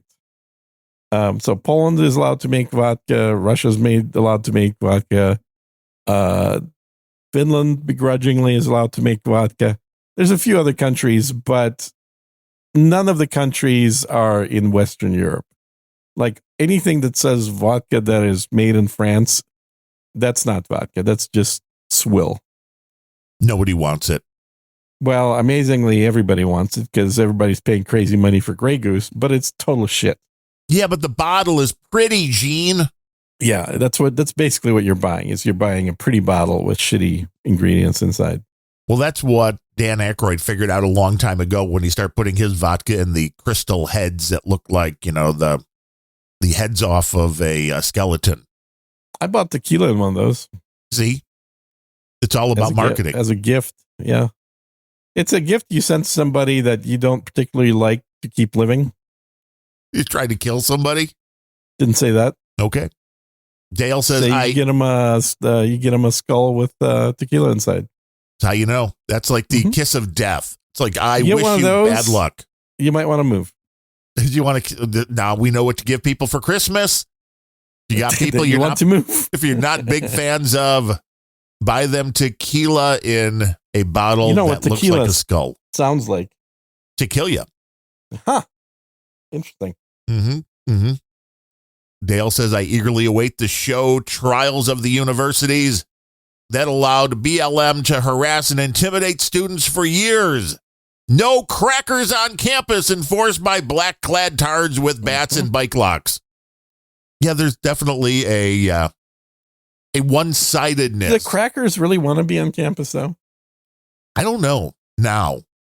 Although, again, I think this is kind of a double-edged sword with so many people that are like, well, you don't need college anymore. It's not good. Yeah, you totally don't. I understand that, but it's going to then flip back to, well, to get this degree, to get this job, you need a college degree, which has always been bullshit. Yeah. But that was always like, well, that's racist because the poor people can't afford to get the college degree. Well, now the poor people can go for free, and then all the white kids are like, well, I'm not going to go to college, and all of a sudden it's going to be, well, white kid, you can't get a job because you don't got a degree. Well, Elon's talked about this publicly before. He says that if someone's applying for a job with a college degree, it's actually a negative mark against them. They've been too brainwashed now. Yeah. Yeah, he'd rather hire people that know how to do things and not people that went to school. People that can pass those tests they give you, unlike Gene, who will spend way too much time on them. I do enjoy the tests, but also I've applied to SpaceX. I've never gotten hired there. Personality profile? Just keeps coming marked back. Stop coming here. Do not send your resume again. Yeah. Like, well, I enclosed some quotes from Musk when I applied. Was it go fuck yourself? Something like that. But I don't know. They did not seem to want to hire me for some reason. It's bizarre. I mean, I can't understand it. If anybody listening has any reasons why Elon Musk's company might not hire Gene, be sure to put those on No Agenda Social. Yeah, I keep throwing the bricks with my notes across over his fence, and he keeps not hiring me. Oh, see, I don't understand this. No, don't use bricks. Get a nice drone and fly it right in when he's out by the pool. He's got drone protection. But bricks don't have electronics in them, so you can chuck them right over the fence. What kind of drone protection does he have? That'd be pretty cool. It's an EM shield. Yeah, you could down all drones if you really wanted to very easily. Dale says if non-lefties are arguing with lefties. I mean, I heard he has drone protection. Right. I would know. You don't. Yeah, you have not tried to get past the. I have no drones left. The iron shield, right? There's two things aren't related either. That your drones have been depleted. Nope. And that Elon has good drone defenses. If anybody wants some drone cases, I have some Pelican drone cases for sale. I see Elon out there smoking a cigar with like a sawed-off shotgun, just blasting the things as they come onto his property. That'd be a fun sport, right? Yeah, Instead of using clays, use drones. That'd be expensive, but it'd be fun. Yeah, but the guy's got $1 billion. He makes more money than Taylor Swift, I believe. I'm sorry. The guy's got $240 billion. Is that all? Uh-huh. And then if he invested those well, he made a lot of money the other day when the stock market soared. Well, he also bought Facebook for $40 billion, although he technically put in 20 of that himself in X, not Facebook. No, X. Yeah. When he bought X or bought Twitter. Yeah. And he keeps threatening that Twitter's going to go out of business. So we'll see how that goes. Well, I've got my ticket open for an update. I know CSB, I'm sure, is wondering about this, that I did get a reply back from X support and explained my situation to them. And they were able to verify it and said, yeah, I'm going to have to escalate this because I'm not sure how to fix it. So you broke their system. Now I'm patiently waiting for the escalation person, which I think there's only one in the whole company at this point. Gonna take a while. May take a while to figure out what happened and how to get it fixed. I've got until the end of the month before I need to manually fix it myself. So they've got about 2 weeks to figure this stuff out. If they don't figure it out before the end of the month, I'm going to cancel my account completely. Well, I shouldn't say cancel. I'm going to stop paying for my account. So it'll become a free account. Wait 1 month and then pay the full premium. And that I'm pretty sure is going to work. The trouble is the thing that happened that was tricky is I ended up doing an upgrade of my account. And I think in their billing system, it took. So they started billing me for the premium plus. Well, that's the important part. Taking your money is the important part. That part worked flawlessly. The part that didn't work is actually switching my account to premium plus. Yes, giving you the features less important to them. Taking your money, very important. Right. So for 2 months now, I've been paying for premium plus and getting premium. Oh, but at least you have the blue check mark, so you feel validated. I still have that. That's the only thing I have, but I don't have access to their AI. I don't have any of the shit I'm actually paying for. I still see advertising. Oh my goodness. Not supposed to see ads that I'm paying for it. I hope Elon fixes this for you personally. I know. And I'm getting ready to write a note and wrap it around the brick here. And chuck it over the fence again. Uh-huh. Yeah, exactly. Make sure you do that at night and wear the black Adidas, not the white, because then you would...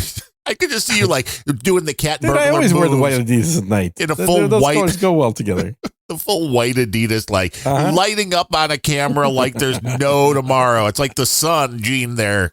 Yeah, but that's why I wear glasses. Oh, that makes sense. They won't be able to know who you are. Yeah, exactly. But can you see with sunglasses on at night? Nope. No. But there is a trick to it. If I pull out my night vision goggles and I put them in front of the sunglasses, then I can kind of see. So like totally, yeah, that would make sense. Mm-hmm. It's not quite as bright. I mean, you could just wear those goggles, the infrared goggles or the ultra red. I still don't have infrared. I'm waiting to save up some money for those. Well, you got to get those. I know. Believe me. I know I got to get them because the end is near. The end is nigh. I do have a nice night vision camera. No, it's a scope on one of my rifles. Oh, just so in case you're trying to shoot somebody on your property late at night. Yeah, so that has night vision along with laser range finding, and it calculates the correct ballistic trajectory coefficient.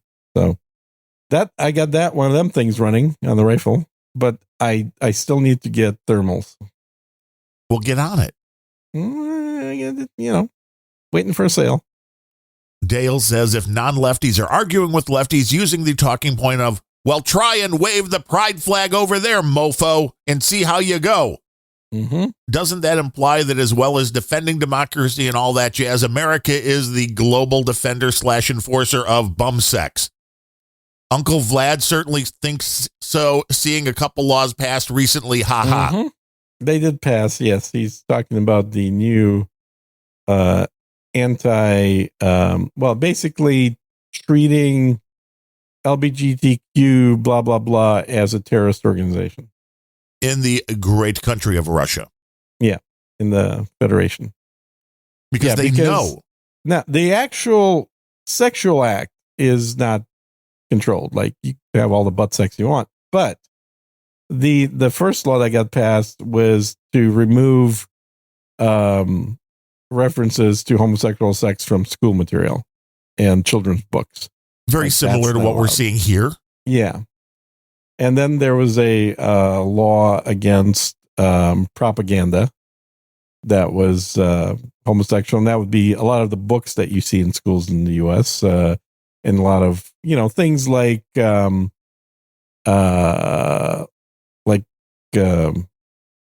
queen book story for the kids. Right.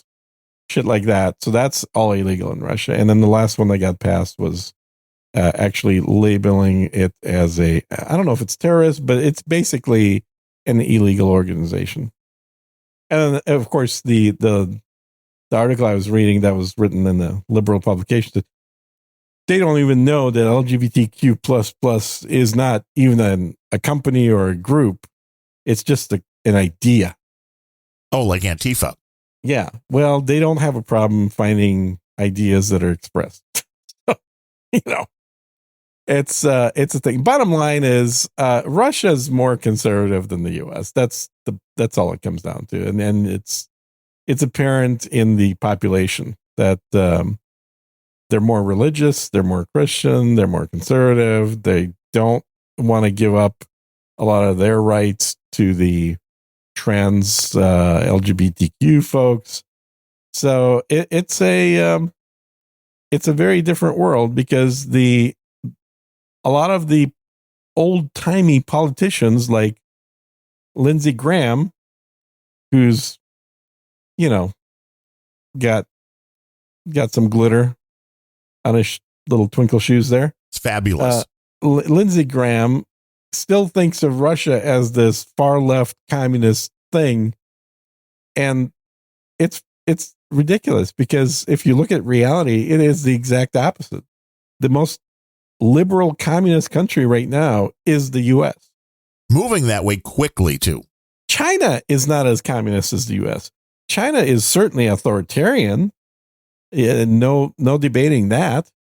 But China is a hell of a lot more capitalist than the U.S. China has way less regulation on businesses than the U.S. does. China is very pro-business.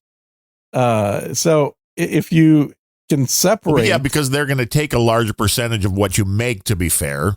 They take less than they do in the U.S. The U.S. has the highest taxes, higher than Russia, higher than China. That's crazy. No, it's not crazy. This is where we are today. We are living in the socialist dreamland here right now. Well, and it's because we give people the ability to vote. No, it's because we give women the ability to vote. No, it's overall that people don't pay attention. The brainwashing has been in. The devices are there with the phones and other little devices, that the attention span is gone. And just like we saw in this, I point back all the time. Go read the manifesto from the Weather Underground back from the 1960s and 70s. Yep. That they went, hey, you know what? This bombing of federal buildings probably not going to get us what we want. Although they were never charged in these things. But yeah, allegedly, yeah. Just because they're friends of Obama's now. But they knew if you could infiltrate things like the media and the education system, you could get what you wanted in a different way, because most people in America do not want to pay attention to politics. That is the rarity now.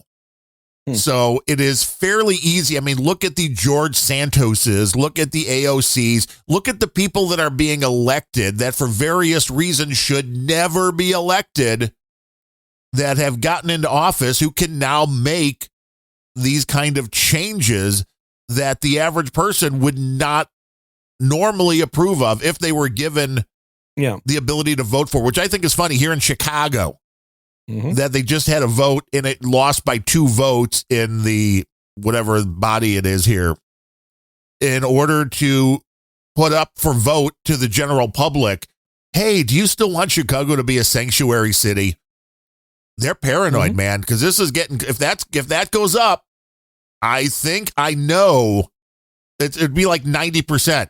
No, we do not want to be a sanctuary city anymore, because the people that vote in Chicago are the ones that elected this new black liberal dude because they thought he was going to do right by them, and then quickly found out, no, just because he's black like you doesn't mean he gives a shit about you. He gives a shit about what he wants to do.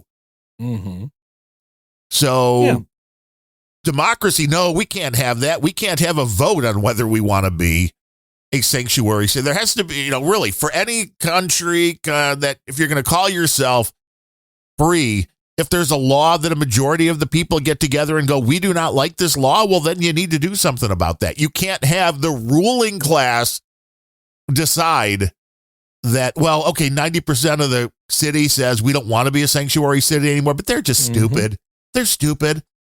We're going to keep it this way because we know it's better. Going back. I think once you're sanctuary for life. Well, it's going to be very hard. Just like, can you get term limits into the United States Congress? Do you think any Chicago area judge would say that not being sanctuary is legal? Like they wouldn't. They're never going to let that law turn around. I don't think the complete bench is bad. I'm sure a lot are. Oh, come on, dude. They're 100% Soros. Well, the DAs are. I don't know if the judges are. Yeah. And the judges all get voted in, though. This is the other interesting thing there, too. So who's running? But this is also if the people say, no, we don't want to be a sanctuary city, and Judge XYZ says, no, you can't do that. Well, then they vote Judge XYZ out, so he bows down. They don't, though. That's the thing, is people have short memories for everything. No judge that's ever done a bad ruling ever gets voted out. It doesn't happen. They don't. Well, most people never hear about it. Most people don't. Even if you heard of a judge's name, are you going to remember that 4 years later when you got to vote for him again? No, not unless I'm on the Sir Gene note, the little weekly update. So then you remind people when voting comes around, like, that's right. Get rid of this guy. And then you look at all people look at, and this is the thing I've been arguing against, is they look for the little D or the little R and they vote against the R. They don't even vote for the D. They vote against the R. Yeah, it has gotten to that point. That's all it is. And this was one of my recommendations that I started making back when I was in college, is that if you want to balance elections better, do not label the candidates by party. There's nothing in the Constitution or any other laws that I've seen that requires a labeling of the party affiliations. Well, California has done this, right? Voluntarily. They're like the only ones, but California did that. Yeah. Yeah, but that's because they only have one party. There's all Democrats, no matter what. They've gotten to the point where it's literally just 100% Democrats. And so there's no reason to label them anymore. But it's true. If people don't know who to vote for, don't fucking vote. They shouldn't be voting. Should be a poll tax. Should be a test. Well, there should be certainly a stupidity tax. And then if you want to take that to the ultimate conclusion of not having the party affiliations, I said, you want to fix it all in one election term? Super easy. Make all offices write-in. If you don't remember who you want to vote for that office and you can't write their name down, you don't have a vote. Why would somebody be allowed to vote for a person who they don't even know their name? Does that make sense logically?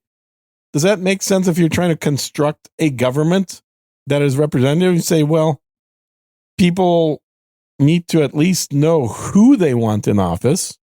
And if they don't know who they want in office, maybe it's better that they don't vote for somebody for that office. This is why everything's going to voting at home. That way you don't have to be under pressure. You could look everything up and you could have somebody else fill out your ballot for you.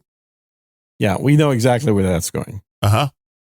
Although I haven't seen anybody really... Voting from home electronically is tantamount to just no longer having elections.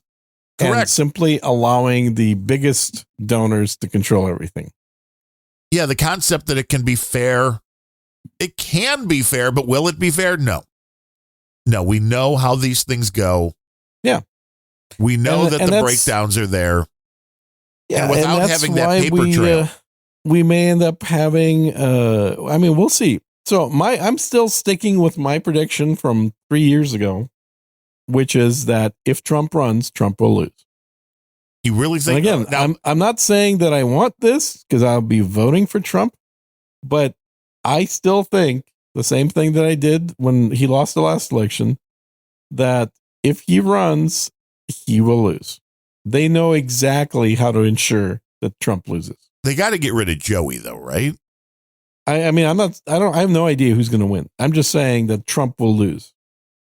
Got to get rid of Joey, I think. Well, it depends. I mean, what if they just swap out the Veep for Newsom and then Biden dies in the first 90 days? Or the first 90 seconds. Yeah. But after January. After he takes office. Yeah. After not takes office. After he's confirmed, then he immediately dies. Yeah. Sorry, Joey. If they swap Newsom in as a Veep, I would say the odds would go up tremendously that Biden will be taken out very quickly.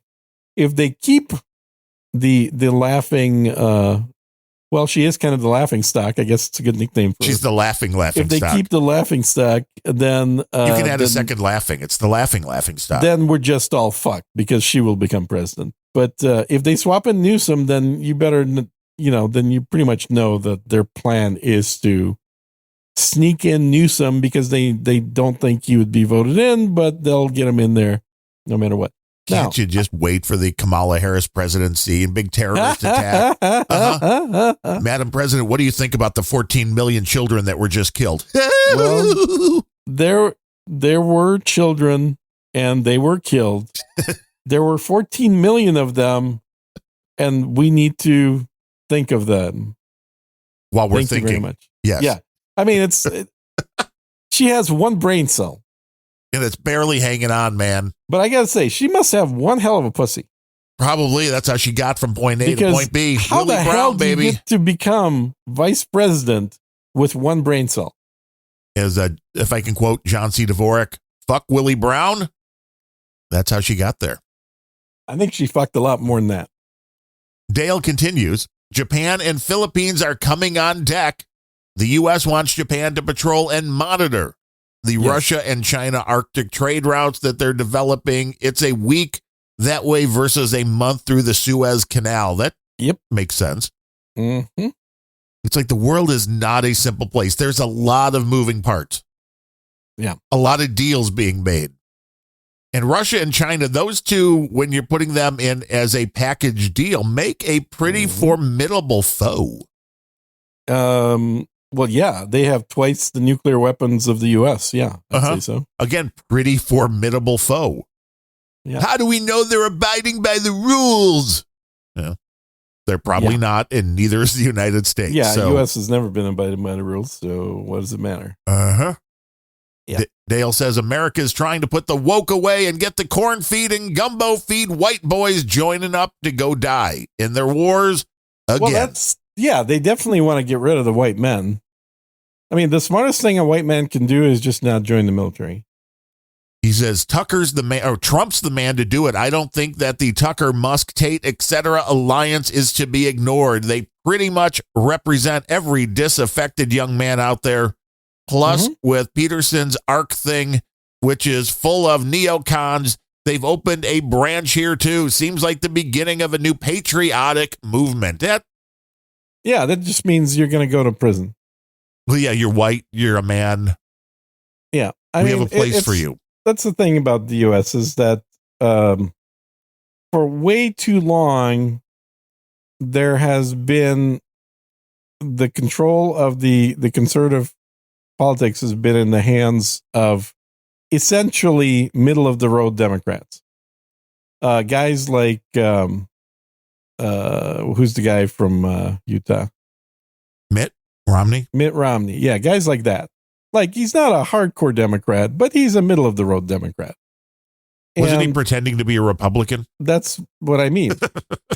And so they've gotten an awful lot of the control away from people that actually have conservative values and in the hands of people that have liberal values, but less liberal than socialists. What we have right now is not a Republican and Democrat party in the sense that it was 100 years ago or even 30 years ago when Ronald Reagan was in office. What we have is a Democrat and Republican party that is composed of primarily liberals. They're liberal Republicans and there are socialist Democrats, but they agree on more things than they disagree. Well, and that kind of used to be politics on a whole if you separated the politicians where there've always been some more extreme views, when you looked at the country, the people that called themselves Democrats and the people that called themselves Republicans, if you were to give them one of these tests, you're right, overlapped probably 80% of the time. Where now it seems like, well, if the other side thinks this is a good idea, no matter what this is, we have to go in the opposite direction, which is just... There was a time when even people that had a D next to their name thought communism was bad. Correct. And with the fall of the Soviet Union, somehow communism became a growing religion in this country. Well, because they're not using it over there anymore, so we should. Yeah, apparently, like somebody say, "Hey, we can take this. Yes. They don't want it, we'll take it." Right. And so it started growing, and that's, again, this is why it is idiotic when you watch these old timers like Lindsey Graham pounding their fists down and accidentally saying Soviet Union instead of saying Russia, or calling about, Ruski commies. It's like, dude, you're the commie. Literally. Like, they're still Russian, but they're way more conservative than you. And I don't just mean him prancing around in women's underwear. I mean, like, in general, as a whole country. It's a much more conservative country. From what I understand, and you can probably, confirm, the woke movement tried to come alive in Russia long before it came in the United States, and was tamped down pretty quickly. Yeah. And, the U.S., let's say the three-letter agencies have a history of utilizing radical movements in the United States to stir up troubles in other countries. That's been a long-standing tradition. And so it shouldn't be really any surprise that if we start looking at people in other countries that are trying to promote liberal values, that you're going to start realizing that they're actually funded by three-letter agencies. Or George Soros, which is also one of them that's supporting all these things. Well, George Soros is promoting liberal values. I mean, that's the thing. It's Soros. It's crazy that anybody would ever associate with this guy. He's literally a Jew that was a conspirator with the Nazis against Jews.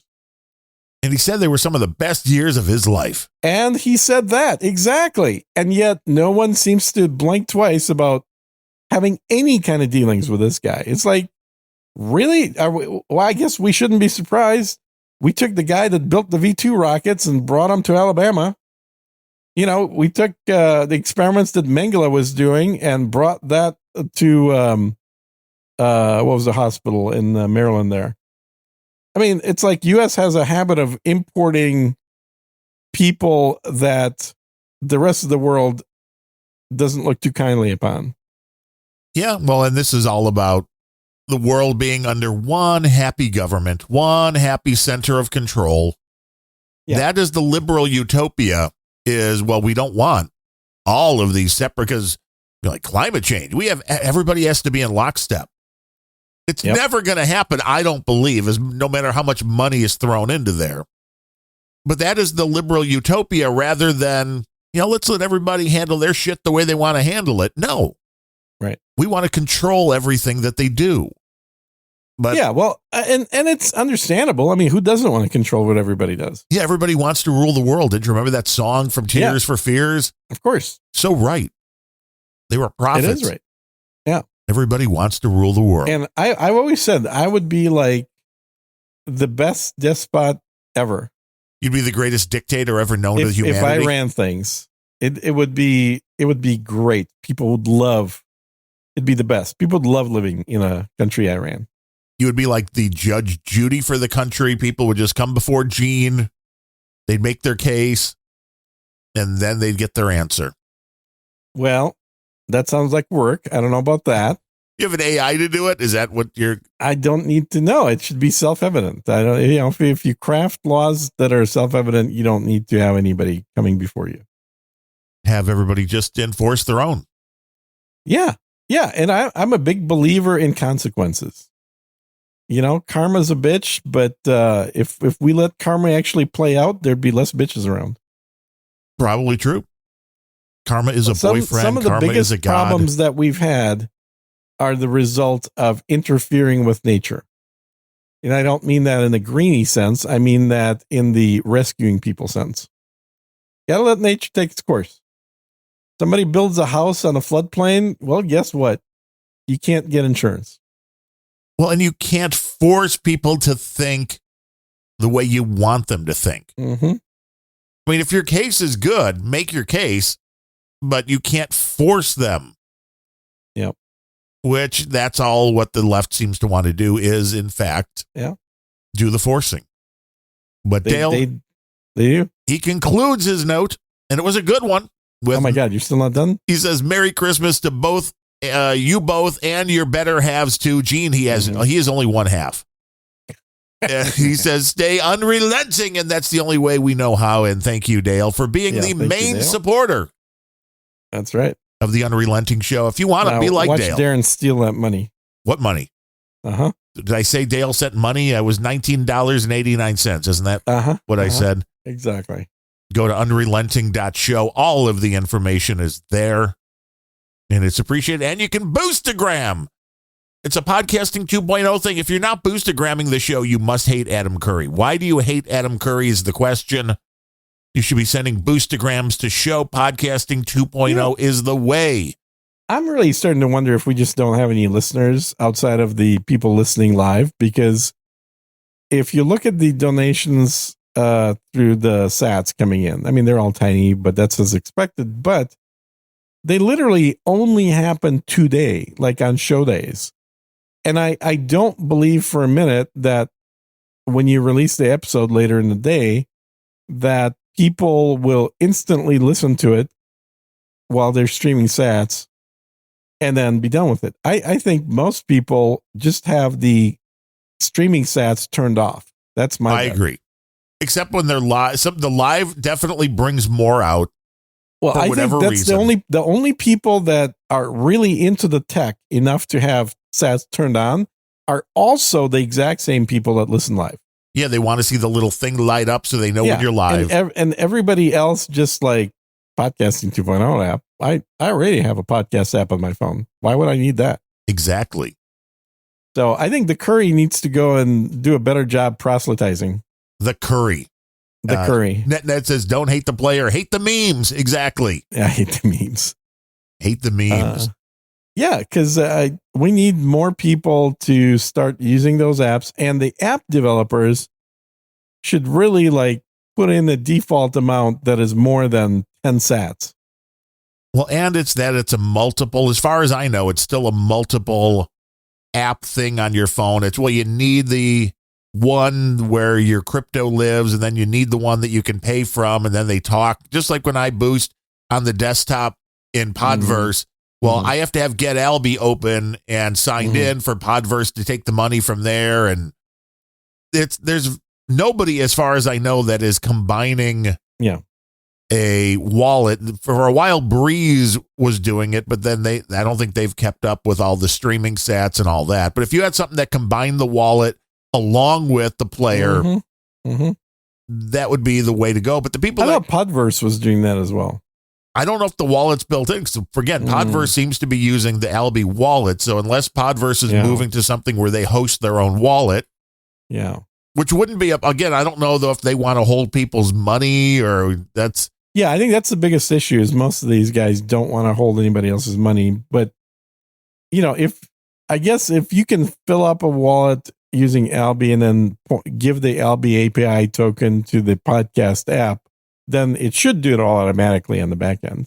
Yes, automagically. Once you connect the two, but you still need the Alby wallet or some other kind of wallet or something. Yeah, you need something with the funding.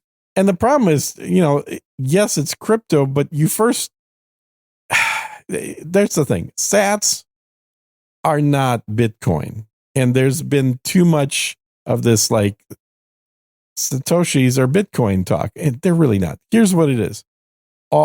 You have to convert from one to the other, and the conversion costs money. That means it's not the same currency. What you're doing is you basically have a separate cryptocurrency called Satoshis that is tied to the value of Bitcoin. It never wavers from the Bitcoin value. It's the same thing. But the process of converting one to the other costs money. And so, I mean, you can pretend and say that sats are just smaller denominations of Bitcoin. Okay. So if you got to go and give the bank teller a dollar bill and ask for quarters or pennies, they're going to charge you like 5 cents to do it? I don't think so. Right. Well, it's because Lightning is off chain. So that's a different currency. Yes. It's relative to the other. It's tied. Just like there are countries that have their currencies like Costa Rica pegged to the US dollar. Well, wasn't Costa Rica the one that pegged it then to Bitcoin or change? No, that was not Costa Rica. That was what was the country? It wasn't Ecuador. It was one of those countries, but it wasn't Costa Rica. Maybe Ecuador.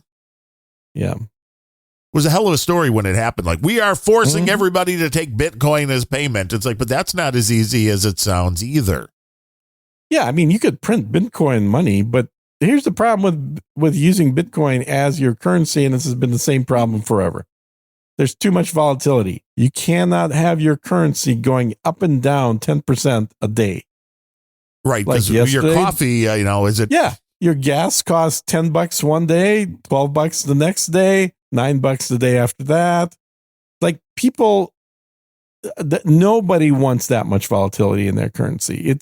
It's very stressful because you're always second guessing anytime you're spending money on anything and anytime you're receiving money. It's like, what, should I sell this gas for $9? Maybe it'll be $12 tomorrow. I don't know. Maybe I should just not sell it. Well, that's it. When I want to convert any kind of crypto back into a gift card, it's like, well, I want to do it when the crypto's at the high end. I don't want to do it at the low end. Right. Now, I've solved that problem by just never taking any money out of crypto, but... Well, you solved the problem by nobody donating to you, so your crypto doesn't really grow. Too. Yeah, I mean, that wasn't... that was an unintended consequence. You're like, my crypto's not growing at all. Well, I also bought a lot of my crypto at 50,000. Yeah, that was not a good idea. So that was... Not a good idea at all. Not the smartest way to go. Yeah. I mean, I thought I was bad with the Cardano buying. I think I put the most I ever put into it was $1,000. Well, to be fair, Bitcoin is at 42,000 right now, so it's actually recovered an awful lot. And I'm totally off on my prediction because my prediction was 33,000 around Christmas. I don't think we're going to hit 33,000 at this point. We can get a rally. I don't understand why it's so damn high because there should be more people selling it right now in order to pay for all the Christmas shopping they're doing. Maybe they're buying crypto for gifts. That's not a gift. I know. It really isn't. So if somebody gave you a Ledger wallet and was like, here's $10,000 in Bitcoin, you'd be like, fuck you. No, I would. That's not a gift. I would do the same thing with that Bitcoin that I do with all the other Bitcoin. Hodl. Not spend it. Cardano's up to 62 cents, which isn't bad. Doesn't matter. Not a real currency. None of them are real currencies. Shit coins. They're all shit coins. Bitcoin's the only one that has actual value. Right. It's all the same. Yes, except for Bitcoin, which has actual value, and the rest of them don't. It sounds like somebody's been brainwashed. There's no brainwashing here. It's Bitcoin is already a stretch. Anything else is just bullshit. NetNed just started streaming 4 sats a minute to us. Wow, thank you, NetNed. I'm going to throw this guy a party. Woo! So in like an hour, you'll be up to a 10-cent donation. Congratulations. Yeah, but that's better than what the other people listening are given. It is. And if we had 100,000 of those, then that would actually be something. He said that's 4. The thing is, I like said it's 20. The sats streaming thing is it works great for large audience podcasts. And it was 10 sats NetNed. I'm just seeing the 4 that came into the LB account. You know what you should do is you should announce that somebody just started doing 1,000 sats a minute and make everybody else feel like they're just being super cheap. Oh, that'd be good. Let's see. Oh, here's 1,000 sats a minute from Sir Gene. Oh my God. That doesn't work. That seems redundant. No, you should have made it from somebody that doesn't, that isn't currently on live stream or talking to you. Oh, so yeah, somebody like, it's Santa Claus. Santa Claus just donated. Looks like they're doing 1,000 a minute. See, that would have motivated people to actually up their game a little bit. I'll work on the marketing aspect of this. Yeah. Reality is, we know people enjoy this podcast because they keep coming back and listening. 75 people listening live right now, at least on the stream. Yeah. And that's the people with no jobs. Now, if you look at the people that have jobs that are not listening live, it's a much, much bigger number, probably at least 80. Yeah, we're that dude's third favorite podcast, BTW. That's right. We got bumped. We got bumped to third. We got up to number 3. So tell people about your third favorite podcast, BTW. Let them all know they should be listening to Unrelenting, the best show they're not listening to right now. They're like, what's the show about? And they're like, you have to listen. Describe Unrelenting in 10 words or less. Two guys talking about shit. I mean, that's every podcast. No. We are the Seinfeld of podcasts. Every show has a different theme, and we have a problem that we solve in every show, and people enjoy watching the solution to that problem. Sir Scandinavian asks how many ponchos per minute can he donate? That's a good question. I mean, if you want to donate ponchos, remember, I still got that offer. $50 gets you a free 3-pack of ponchos. Oh, 3-pack, and Gene will personally sign them for you. I'm happy to sign them. CSB just came in with a 3333 boo, says, Merry Christmas, comrades, from CSB. Well, and happy Hanukkah to you. Merry Christmas, CSB. I hope I'm going to see some Merry Christmas doodles over at www.csb.lol. Oh, you know that's coming. That's obviously coming. There's going to be some AI Santa Claus stuff. I'm going to dig it. Yeah, AI doodles. Does Santa Claus actually have to know who's good or bad? Now he has an AI. Yeah, exactly. Comes down your chimney. Yeah, Santa Claus is into pre-crime. See, there you go. There's your idea, CSB. Santa Claus using AI to deliver his packages, and then the AI malfunctioning.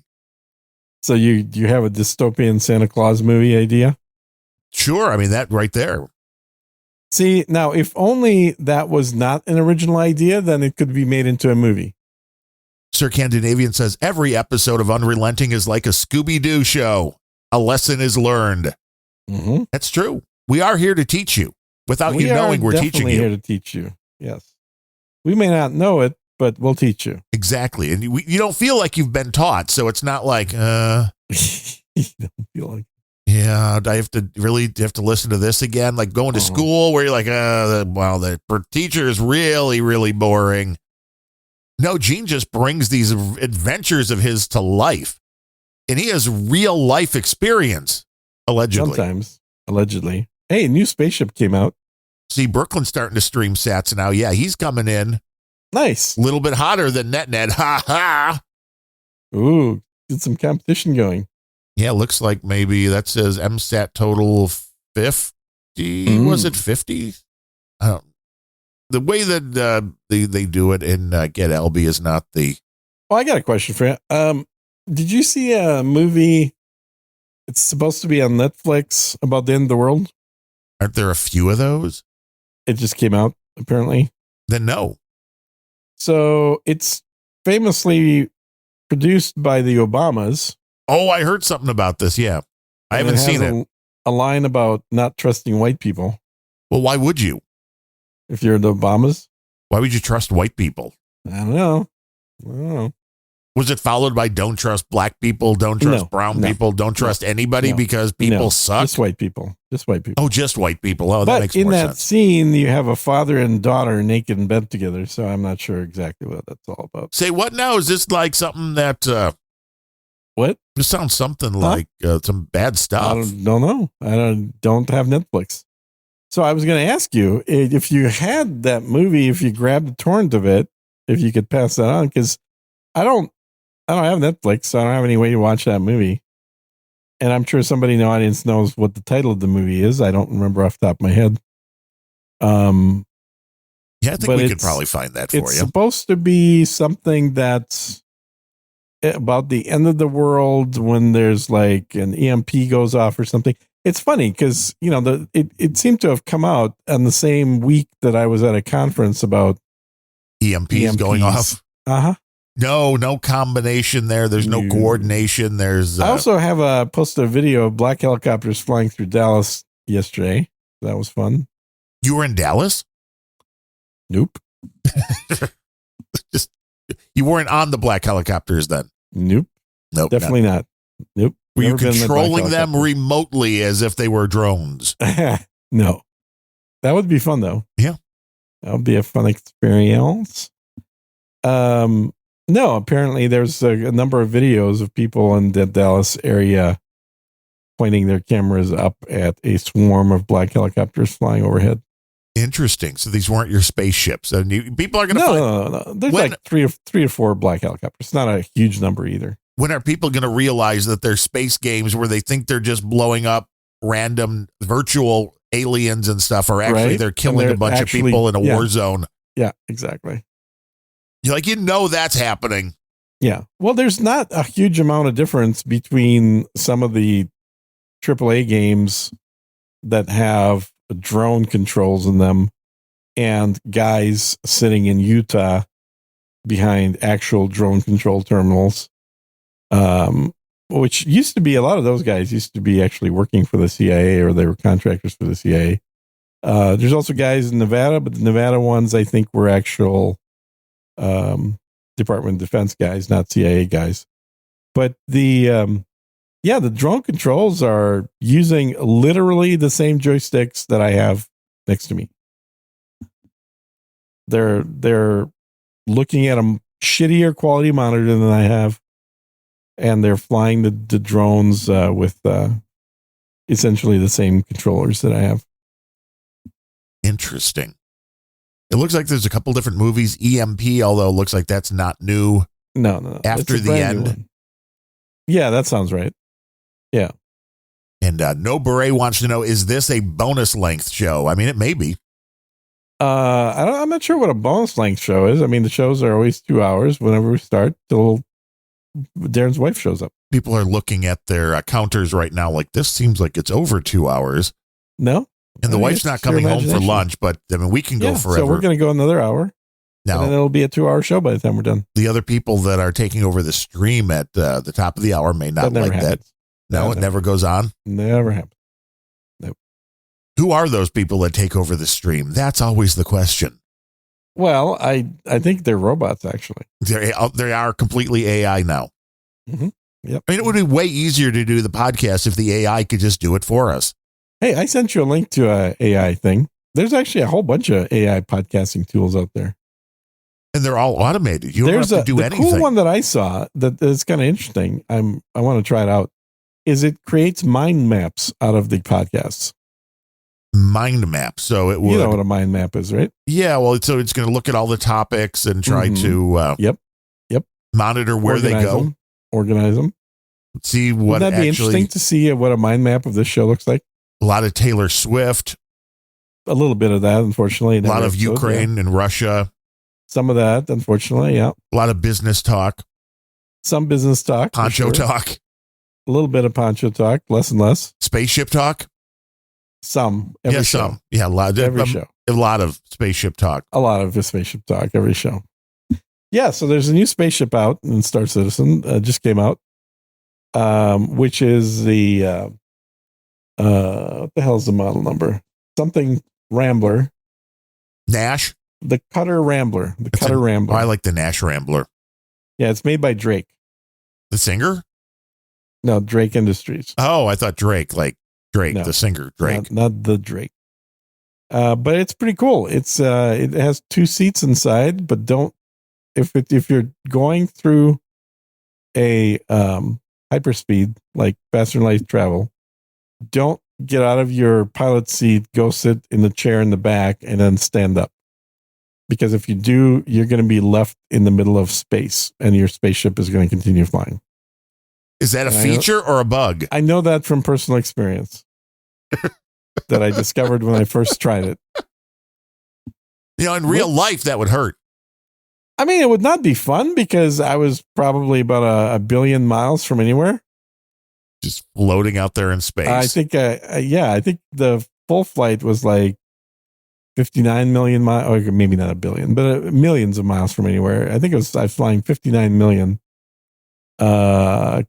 probably kilometers, 59 million kilometers, my guess, because nobody uses miles. Mm-hmm. And yeah, all of a sudden I was just floating in space with my spaceship nowhere to be seen. So Somebody hijacked your spaceship? Were you shipjacked? I stood up. Apparently, you're not allowed to stand up off a chair without being left in space in that ship. But it's a neat looking ship. It's one of the prettiest ones, super detailed. It really feels like it's real. Like it's as real as a virtual spaceship might get. Very well visually done ship. And especially when you have head tracking and eye tracking gear like I do, where you can literally just look around to every little bit of the ship. It looks really cool. So the detail is there. Yeah. And it's incidentally that my eye tracking gear is made by the same company that makes the one for the drone operators. Again, that's why you might be flying a drone. It's literally the same setup, man. It's the same freaking setup. You might be flying drones and not even know it. Mm-hmm. Maybe. When you thought was you getting up and being left in the middle of space, the drone you were flying may have been destroyed. It may have actually crashed. Well, it's funny because, yeah, I was flying from Mars and I was flying to Gaza. As one would do, from Mars to Gaza all the time. Well, that's what the mission was. That I was just executing the mission. Very popular, yeah. And then I was just flying and I just, all of a sudden I was up in space and my ship was nowhere to be seen. That sounds like maybe you were involved in an op. Well, I mean, I was online communicating to the controllers, so it was an op, but we usually do ops when we're talking. Billy Bones is like, so Gene is a KGB drone pilot. No, they cannot confirm or deny that. The KGB does not exist anymore. The KGB does not exist, first of all. They're gone. Yeah. They did not just go Secondly, underground. I fly spaceships, not drones. Thank you very much. They're very much like the IRA in Ireland. Does not exist anymore. The IRA still exists. What are you talking about? But the KGB doesn't? No. Maybe they just flip-flop. Maybe the KGB is now the IRA and the IRA is now the KGB. I don't know what the Irish new name is for the IRA. If there is one, I'm not sure what that is. But the KGB was an entity of the Soviet Union. They do not exist. That's an interesting idea. Ryan Bemrose thinks maybe the KGB has just relocated to Austin, Texas. That's a possibility. Much nicer. That's funny. Yeah. But though the grocery prices are higher. Nobody in their right mind would relocate to Austin, Texas right now. Is your caviar guy at least back in the game? My caviar guy. Well, I got the pricing back from the caviar guy. But back in the game? What do you mean back in the game? I mean, getting you what you need. Oh, no. I couldn't find anybody else to go in on with me on the purchase. You're like, I can only order this at like 20 pounds at a time. I mean, you can get 50 pounds of dirt, but. Well, I can afford 50 pounds of dirt. The caviar's a little more expensive. Yeah, caviar is, so the what's the consumer rate, the regular rate, right? The retail rate is 350 an ounce. So what is that per pound? Multiply that by 16. Like 5,000 a pound? Sounds about right, yeah. Something like that. And that's too much for you to order a pound a week? Pound a week, yeah. But I can get it wholesale at $7.50 per pound. Well, that's a bargain. It's a sweet bargain. But I'm not going to eat a pound of fucking caviar, dude. That's a lot of caviar. Could have a party. Yeah, you know what? I could have a lot of things that spend a lot of money that I'm not going to do. Let other people eat your food, drink your booze, fondle your joystick. I mean, yeah, if I want to have, a bunch of, hookers and blow at the party, then it would make sense to have a pound of caviar. But I'm not running those parties anymore. Gene's like, it's hard to control the quality of both the hookers and the blow. Actually, no. Hooker quality is pretty good right now. Oh, well, I mean, John C. Dvorak said when the economy goes. Yeah, the hooker quality goes up. That's absolutely right. The blow quality is amazingly also pretty damn good right now because it's not very popular. And so when things aren't popular, they tend to be of a higher quality. God bless America. Not really coming from America, but yes. It's the American way. Yeah. Also, property values in Bogota are pretty damn cheap right now. Hey, they're saying the bubble's about to hit for property in the U.S. Is that true? Do you think we're going to that? I've been wrong on this so many fucking times. I've called bubbles forever and they've never hit when I call them.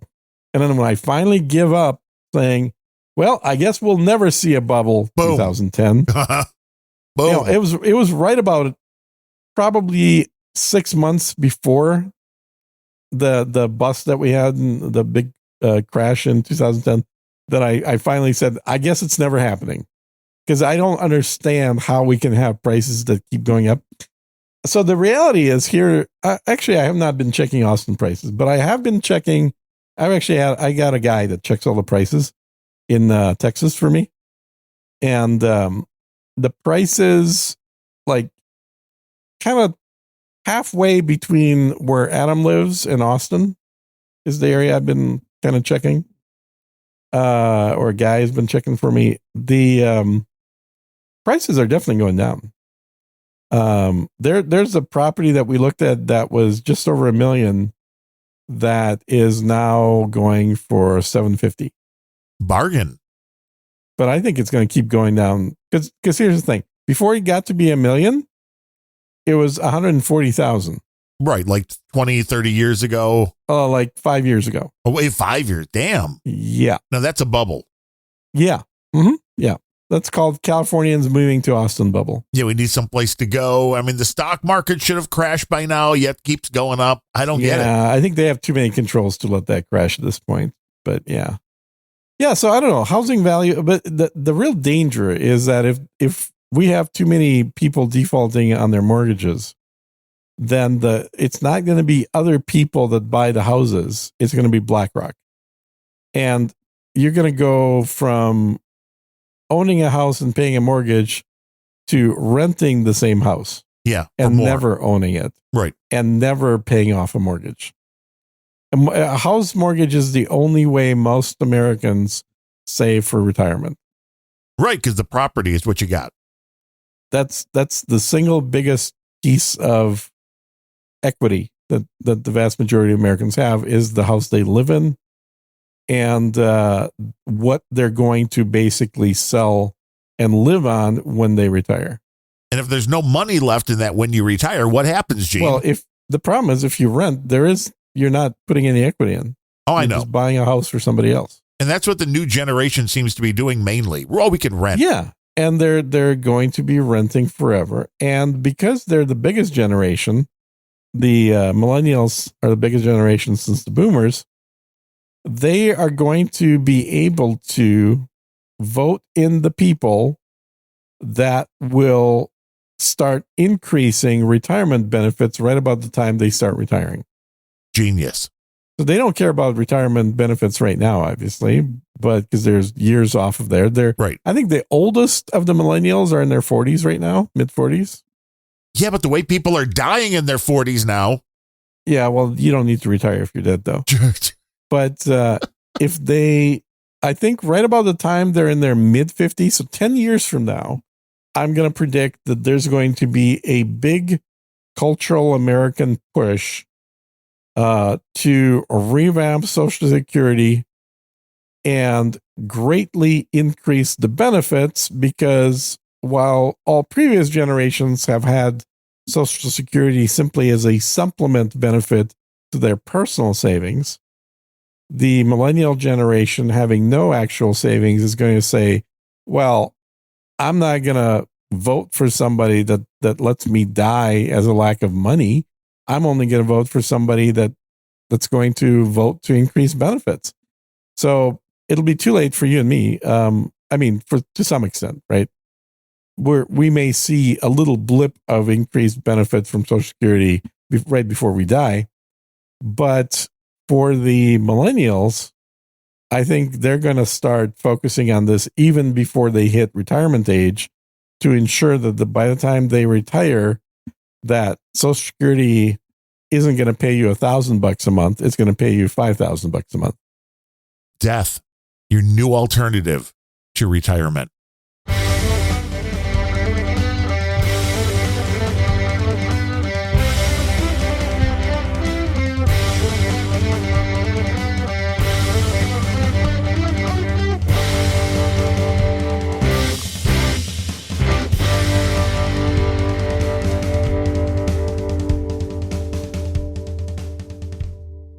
You have all the butt sex you want.